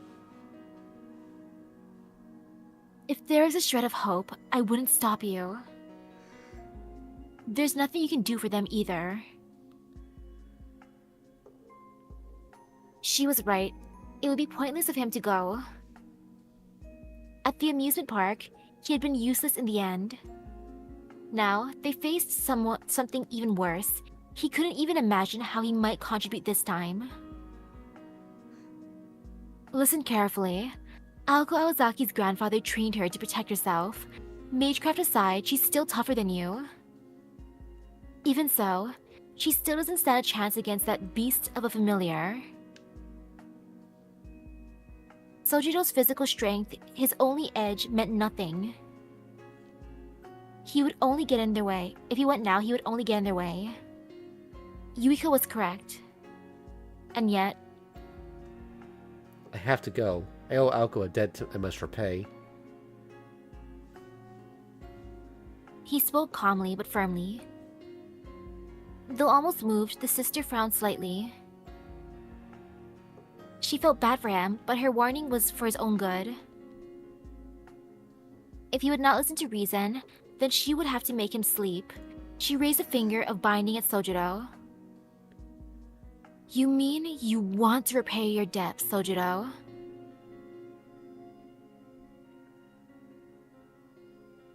Incidentally, Sister Yuika... No, that's, Oh. Yeah, it's a quote typo. Incidentally, Sister Yuika, please refrain from using magecraft in the church. Or rather, I think this whole thing was his line to begin with. At least to save it for religious ceremonies, or it'll affect my investigation. Dear Lord, give me strength. You seem so quiet, Sojiro, but you're more short-tempered than Ritsuka. If I may, Father Eri.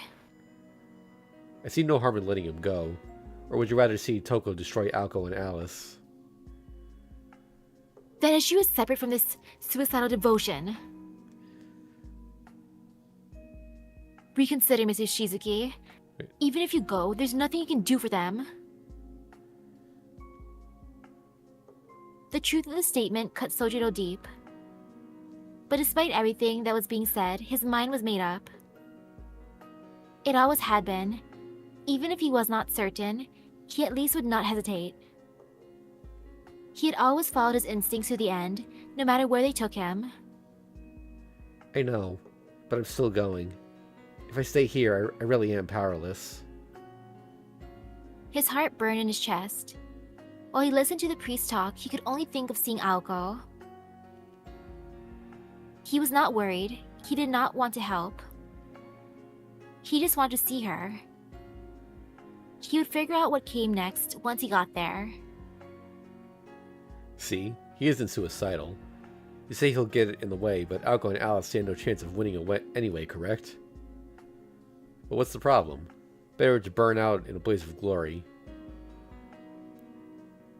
Father. What are you waiting for, Sojiro? Get going. Your response has moved Sister Yuika. And now you can move your legs, right? As soon as the priest pointed at Sojiro, he could move again. The pressure weighing on his shoulders lifted, along with the fear in his heart. Could he help? Would he expose Aoko and Alice to more danger? All such doubts had vanished. I'm heading out then. With any luck, we'll meet again. Good. Whatever happens, no regrets. With that, Sojiro began to run, as Father Airi watched with a look of satisfaction. The priest knew that if he could not persuade Aoko, he could not convince Sojiro either. He watched the impetuous boy run away. As the blind nun listened to his footsteps fade into the distance, Yuki was different from Sojiro and the priest. While she showed no mercy to corruption or self-righteousness, she embraced benevolence to the innocent. Such an ordinary boy with his life ahead of him, and yet he chose to follow heretics to hell. Though wait, since she's blind, yet they let her operate?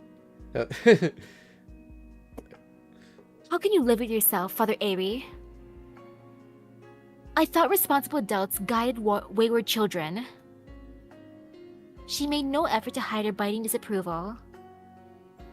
It was simply her way of showing concern for the boy. Father Airi shrugged. You're mistaken about a few things, Sister Yuika.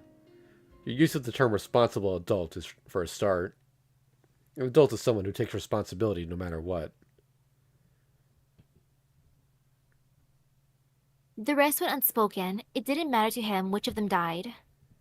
With a warm, goodly smile, the priest corrected the nun's misunderstanding. Alright,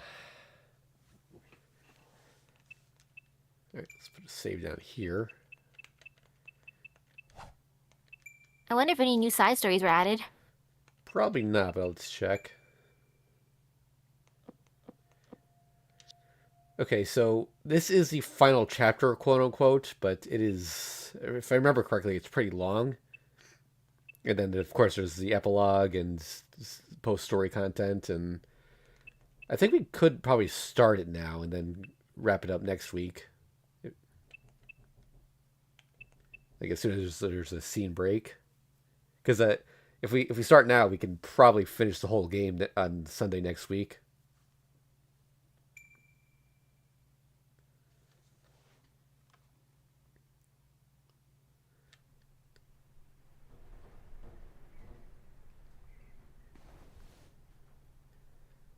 The golden wolf's ears stood pointed, twitching in response to the sounds around it. Its meal finished, it curled up into a ball in anticipation of nap time, and yawned, half from boredom. The old abandoned classroom had fulfilled its purpose many moons ago. For a month, the wolf had spent his time resting on top of a heap of disheveled desks. His name was Lug Beowulf. I think it's Lou or Luff, maybe? I don't know. He was a purebred werewolf named after the sun at his birthplace and a hero of legend upon leaving there.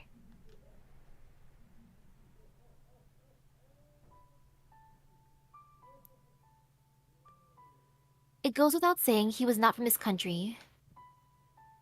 He came from a land within the European wilderness, surrounded by mountains and forests. His homeland was a realm no human had ever set foot in. In their isolated world, forgotten by time, a diminishing race of werewolves lived in peace. This is where Bale first appeared. In a cave on the outskirts of their village, the werewolves found a child bearing the same golden coat as their ancestors. The child was sleeping soundly as if in his natural habitat. The village welcomed their new member with open arms. 2,000 years of advancing civilization had been cruel to them. As the forests were destroyed, valleys unearthed, and waters polluted, the werewolf birth rate dwindled. They were now facing one birth a decade. The child's golden coat, deviating from the typical gray or white, and shared only by their ancestors who were treated as gods, felt like a sign their prayers had been answered. A bloodline in atrophy. The werewolves are forced to embrace change. This radiant child at least temporarily made them forget about their troubles. Alas, as time passed, their hopes turned to disappointment. The golden wolf was not their salvation. For some reason, Lu, the ray of the golden sun, remained a child. Decades passed, and he still did not grow. Forever young, immortal, cursed. He searched the village for his birth mother, but to no avail. He searched the village for someone who understood his plight, but to no avail. Hold on, I got, let's look at a pronunciation here. Oh, did it cut off or something? No, sorry, I was checking for the pronunciation of the name. Oh, great, it's Irish, so there's... okay, so there is no correct pronunciation then. It says Lou here in modern Irish, so we'll go with that. Over hundreds of years, he came to realize something. He was different, very different. Neither male nor female. Neither strong nor weak. Ignorant of life and death, joy and fear. The things of spirit, born of nature, might look like us werewolves, but do not let that fool you. But the child himself needed not conjecture to know his own true nature. He was perfect, and therefore he was alone. To the golden wolf, the world was too small. That was why. Indeed, that was the very reason. He wanted to know what life was. He wanted to know loss. If he was all-powerful, he wanted to know the mystery behind his all-powerfulness. Because as it was, his existence was meaningless. The golden wolf was at a loss, as were the werewolves around him. They revered him, but at the same time, wanted nothing to do with him. Lu moved back to the cave he was discovered in, and resigned himself to a life of seclusion. Lu? Like the sun god Lu? I thought it was short for Loop Garo. Ha! That's one heck of a coincidence.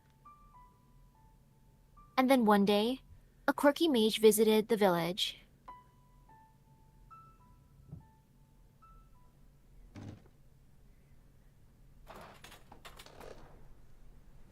You're too loud, Miss Toko. Why do you have to be so dramatic all the time? Guess I'll take over for narration here. From his place on top of the rubble, Bayo peered into the hallway. He thought his fussy master was busy dealing with Misaki City's ley lines, but she was engrossed in making traps. 1 month passed since they made the dilapidated building their makeshift workshop. Creating a new trap for intruders became a daily pursuit of Toko's. You worry about your safety, but what about the other creatures? Having been like this since birth, knowing neither infancy nor dotage, he thought differently than others. For he was perfect from the day he was born, never declining, never improving. As such, he had no comprehension of weakness. Childlike, fickle, and without morals, he had no concept of good and bad as either a human or a wolf. A beautiful creature disconnected from the world around him, he was on top of all other creatures. With one exception, his master, Aoko Aozaki. She showed him a sparkling, delicious world, and above all, he found her scent refreshing. To him, the world was divided into what was cool and what was not. Her preferences and leisure pursuits were of no consequence to him, and he never took gender into account. The only thing that mattered to him was whether a person's life was logical and therefore cool. Aoko Aozaki had her faults, but she smelled good. Finish your lunch, Bayo. Bayo's master entered the classroom, presumably done with her traps for the day. It's showtime tonight. Just keep it together until then. Sometimes, like now, she would nag him, but on the whole, her master pleased him.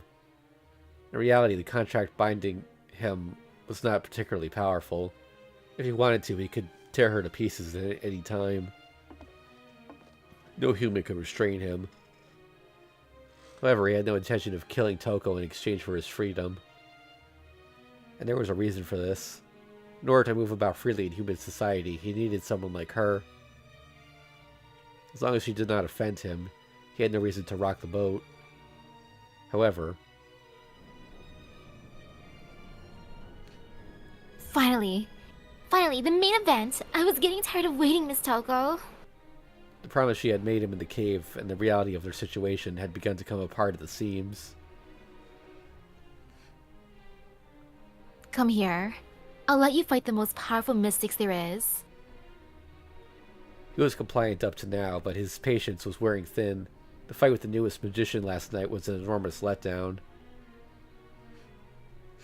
Oh hush, I was just as disappointed as you were. I'm not that bummed, but why won't the girl use it? Because she can't? His master's expression turned serious. Not in agreement at the wolf's question, though. For she had already asked herself the same and many other similar questions. No, because she'd be better off dying than use it, I suppose.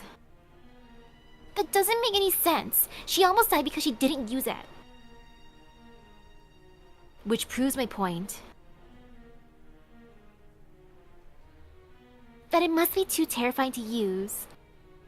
Toko finished in her head. She stopped short of voicing it and chuckled at her emotional outburst. Sure. I can't even imagine what it must be. Still, this changes nothing. Whatever sort of miraculous mystic her magic is, as long as she remains a mage, she can't win. With those words, Bayo's master walked out of the room, emphasizing that his role in all of this was to face Aoko only at that very moment. True magic, huh? The bored look in his eyes shifted. He recalled the taste of that girl, his long tongue sliding over his chainsaw-like fangs. Make no mistake, he would finish his meal. He was the oldest werewolf, the golden god of the forest. For as long as he could remember, no, for the moment he appeared, he had been the most powerful creature of all. A man-made mystic all man-made mystics were trash before him. Magecraft was laughable, and the mystic artificial miracles, which even surpassed that, were superfluous, futile. The very existence was an insult to him. After all, that was a deal. When the time comes, I dig right in. That was the extent of their pact. Once he had dealt with the so-called true magic, he was free. His eyes burned with the wolf inside of him, his fanged maw twisting into a sadistic, beastly grin.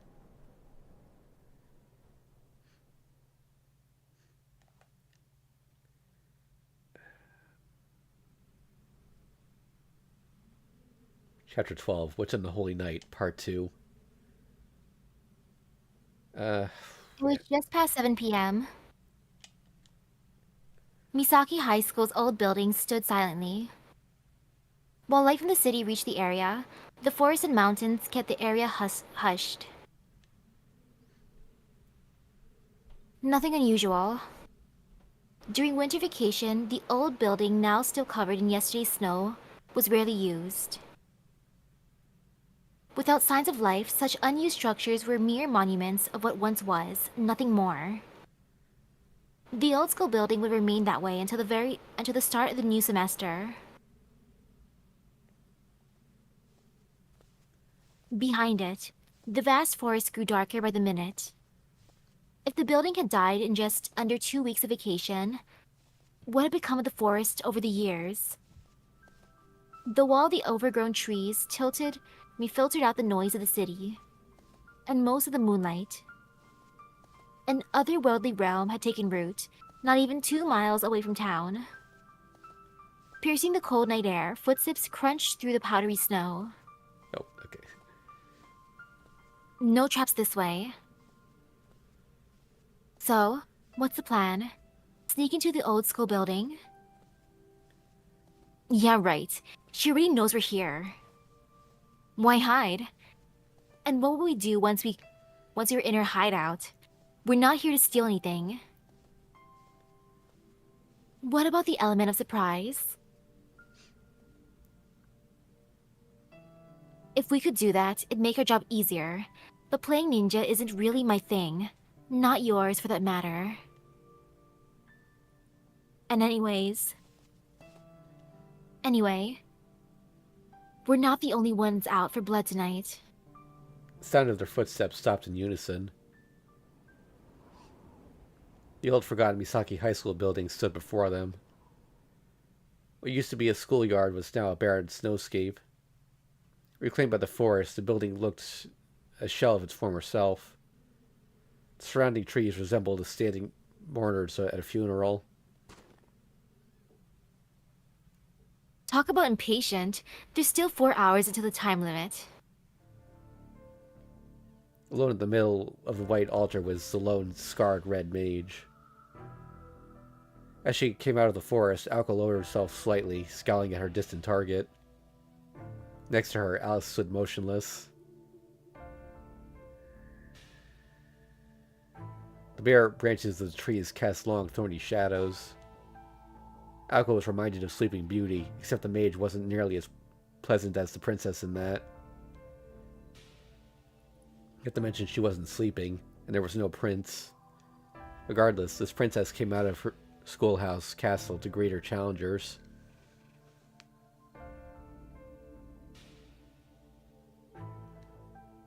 Pushing yourself in that condition, you do make your big sister worry, Aoko. Toko grinned faintly. Aoko fought back the urge to respond. Meanwhile, Alice stood in silence, uninterested in sibling rivalry. Toko stood about 100 feet away. With her senses sharpened through magecraft and the sounds of the forest, they could hear each other perfectly. The golden wolf was nowhere to be seen. Toko faced the 2 girls alone. Alice's black overcoat and winter hat were typical items of clothing for a mage battle. A few paces in front of her was Aoko, whose combat garb was comparatively out of place, a Misaki High School uniform. She had asked Alice to bring a change of clothes for her, but there must have been some misunderstanding. Though it was a trivial miscommunication, Toko seemed to think it had some special meaning. Before we start, mind if I ask you something? I can't help but be curious, and this is probably my last chance to ask, but is that seriously what you're going to fight in, Aoko? Toko spoke clearly, and despite the distance, was able to communicate her deep-seated scorn without trouble. Aoko would rather attack than engage in small talk, but she decided to take the bait. Don't lie. You've had plenty of chances to ask me, 4 times, including today. Well, this is my job right now, so I think it's fitting. Besides, my fashion's ahead of the times. Aoko was sure to emphasize her words.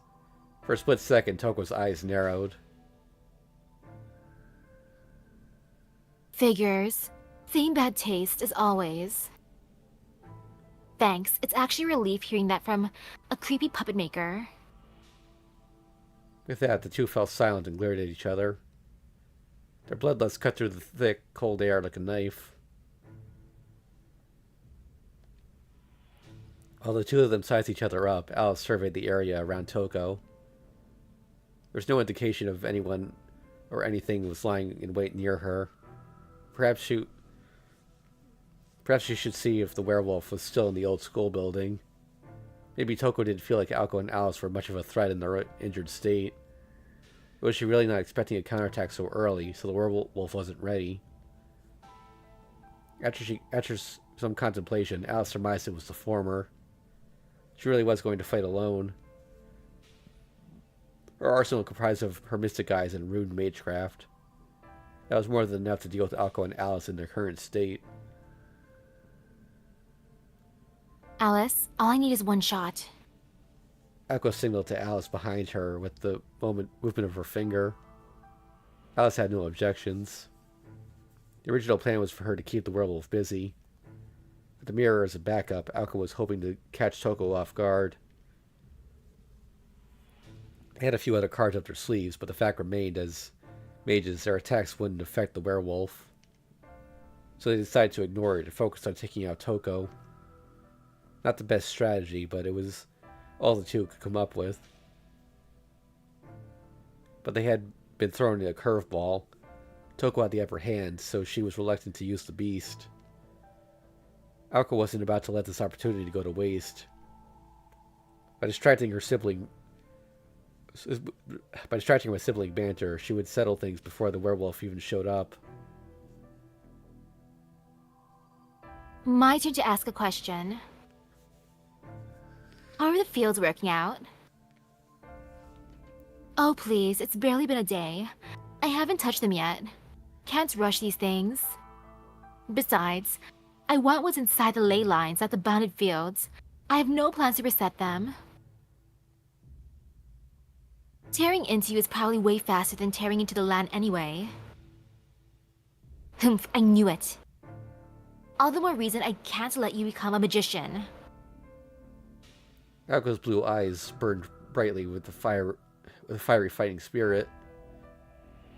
Even though her sister was ready to pounce, Toko remained motionless, but for her mouth, which twisted into a smirk. A magician, huh? Got to admit, I like the sound of that. The magic crests that weren't implanted in me, and the true magic of the Aozaki family. But it's fine. I do want them, but I can get them on my own. Oh wait, did you come here to show me your magic, Aoko? Toko's words came out flatly, but her eyes mocked her sister. It was true, however, that if Aoko wanted to defeat Toko, her best chance would be to use this mysterious true magic. The only problem was that she couldn't. If she could, she would have used it to avoid being mauled last night. Aoko Aozaki couldn't use true magic. Toko believed she needed to fulfill some kind of condition. The protection of their grandfather placed on the formulae was to prohibit miracles from being easily realized. However, this wasn't because he was concerned about the human world. It was no exaggeration to say he'd feel nothing if magic leveled the entire city. The truth was, true magic never had any conditions. Aoko was being held back by trauma. These 5 privileges, the only powers of their kind, were bound by cognitive seals. That's why Toko looked down on her naive little sister. So weak, a body incapable of handling magic, could be cut down with a mere sword. Aoko knew that better than anyone else, which is why she couldn't forgive her sister's ridicule. Just try using true magic, huh? A pathetic taunt. If that was how she wanted to play, then so be it. Have it your way. With a burst of pure rage, Aoko made her move. Carlotta's shoes sped across the untainted snowfield. Like a stone slipping across the water. As Aoko charged forward, she disappeared. Only her footsteps advanced, like a bullet holes in the snow. Toko held her ground. Concealment was elementary magecraft. More than likely, the power came from one of Alice's trinkets. It was a simple yet effective countermeasure to Mystic Eyes. Toko's Mystic Eyes used the lock property to bind an opponent. It did not have the Logos property to discern truth through an illusion. Once a magecraft's workings were revealed, its weakness was exposed. Still the same sloppy footwork. In a mere 4 seconds, her opponent had closed 10 yards and was still speeding up. It appeared that she had given up on a mage battle and was going to move in for melee. The other girl, Alice Kawonji, didn't take a single step. A suicide charge. Open to friendly fire from the rear. Even with Alice's protection, this is dumb. You'll regret this, Aoko. Your trump card has to come from your own deck. Sneering, Toko raised her left arm, holding it out in front of her threateningly. 10 more yards. Unfortunately, her footsteps gave away her position. So, Toko began to engraving a rune into the air. Before she could finish it, Aoko's footprint stopped. She was still too far away for close combat. What a strange place to end her attack. No, wait, could she really stop so suddenly at that speed? she jumped. Toko made a snap decision. She quickly raised her outstretched arm toward the sky as if saluting the moon. Soilo.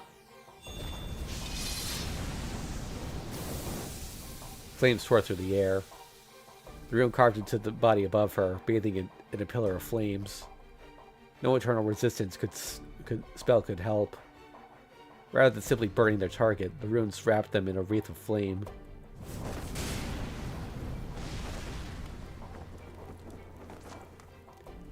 The assailant screamed, falling to the snow-covered ground. In agony, she extended a burning hand out from the hellish fire, as if begging for mercy. It was the stuff of nightmares. The snow melted, and as the fire burned the attacker alive. Chirp, chirp. The movement was far too theatrical to be Aoko. Toko had already turned her gaze to Alice. She hadn't been watching the burning corpse at all. Toko knew it wasn't Aoko from the moment the body fell to the ground. Shh. Another dumb mindster familiar. Irritated, Toko glared at Alice. While Aoko had vanished into thin air, she hadn't moved at all. Blue energy traced the circle around where she stood. It was forced to fourth, a 4-bar grand magecraft, mobilizing her magic crest. Toko only had a single action runes. No, she hadn't mastered anything above 2 bars to begin with. The torch of energy was too much to handle. I was. The rune formed in the magic circle. The rune of withdrawal was evoked, and Aoko's concealment was undone, allowing Toko to utilize her mystic eyes. With her open pupil, the infinity mirror eyes captured the target in endless hell.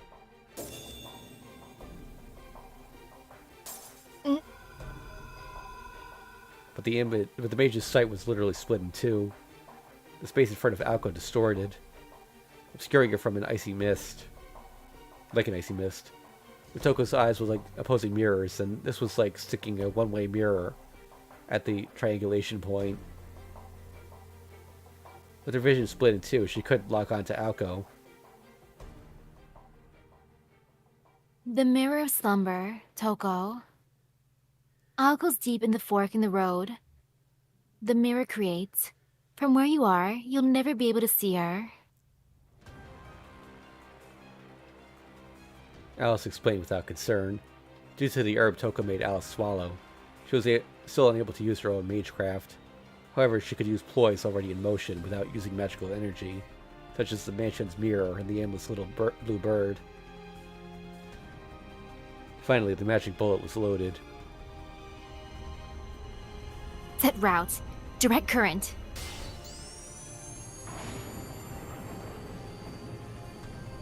Raising her right arm to reveal her luminescent crest, Aoko took aim at her target, 100 feet away ahead. Magical energy coursed through her gun barrel arm. From the moment she had received Alice's invisibility, Aoko had begun chanting her magecraft. It took Toko a few seconds to notice. Aoko produced more spin in the awakened magic circuits than she had ever done before. She readied not snap nor draw. Instead, she advanced past her third process, a compression of magical energy, magic blow. She fired the blue ether that gathered before her. It would fly with a force of 10 tons. Using her magic crest to multiply the energy and machine gun her target, it was enough power to demolish even the old building behind her. Toko! Aoko stared intensely at her sister, ready to fire. Toko had no time to counterattack, or even the speed to evade. The fact that she didn't move implied she knew that better than anyone. Acceptance filled her eyes, not fear. Aoko didn't hesitate. She squeezed the trigger in her right hand. Magic bullet. Tour plan, star mine. Convergent launch. Circuit. Fire!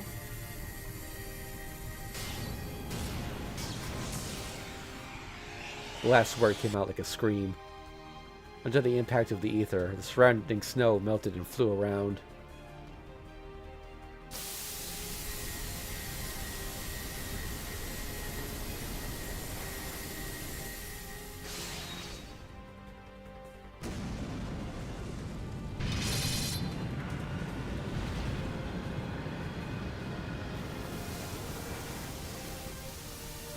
Toko was engulfed in dirt.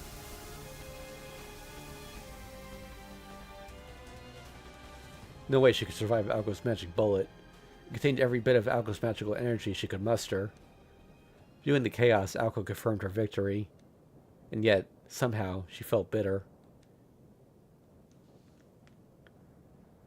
But then, choosing to deal with the torrent of magical energy she swallowed up later, Toko tutted at Aoko's childishness. Her disappointment was so deep it bordered on despair. It's a little too late now, but listen up anyway, Aoko. Never play your trump card first. You'll lose. Her voice cold and aloof. She was completely unscathed. The mage stood in the snowfield, not a single speck of dirt on her overcoat. Just before the bullet reached Toko, she deflected it with magical energy of the same level. Aoko could only stare at the scene behind her. The negation of her magecraft hadn't shocked her, though. Leaf-like objects floated behind her sister. Aoko stared like she was living in a nightmare. Countless magic crests poured out from Toko's back. It all happened in an instant. The magic bullet approaching like a tsunami, Toko lightly snapped her fingers, causing a stream of letters to rush out from behind her. Text became art. Golden flowers bloomed. There must have been hundreds. All sorts of magecraft from even beyond Western Europe. The kind normally carved into the flesh of a mage. The kind Aoko Aozaki shouldn't possess. The kind only followers of those schools should know. Blossoming magic crests, brighter than the moon. Inscribed in the air, they formed a totem pole, a guardian beast, to protect Toko. Alright. That seems like a good spot to end for today.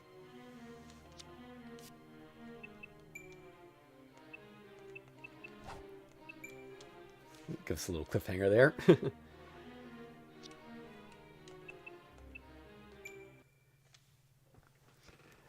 Alright, so thanks for watching, everyone. Next time should be the main story finale, although we'll leave one more stream for the post-game. So, look forward to that. We'll be back on Saturday next week. On Friday, I'm actually going to be doing a solo stream of Super Mario RPG, the new remake coming out. For my YouTube viewers, that'll be over on my second channel. We've also got a new Fate Grand Order event starting tomorrow. Should be wrapping up Fate Samurai Remnant this week. And I've also got a little bonus something. The mobile game Mahjong Soul is doing a Prisma Ilia collab. I'm going to be covering that. I think it's just going to be 3 episodes, from what I'm told, about how those events usually work. Alright, yeah, so I'll see you all later.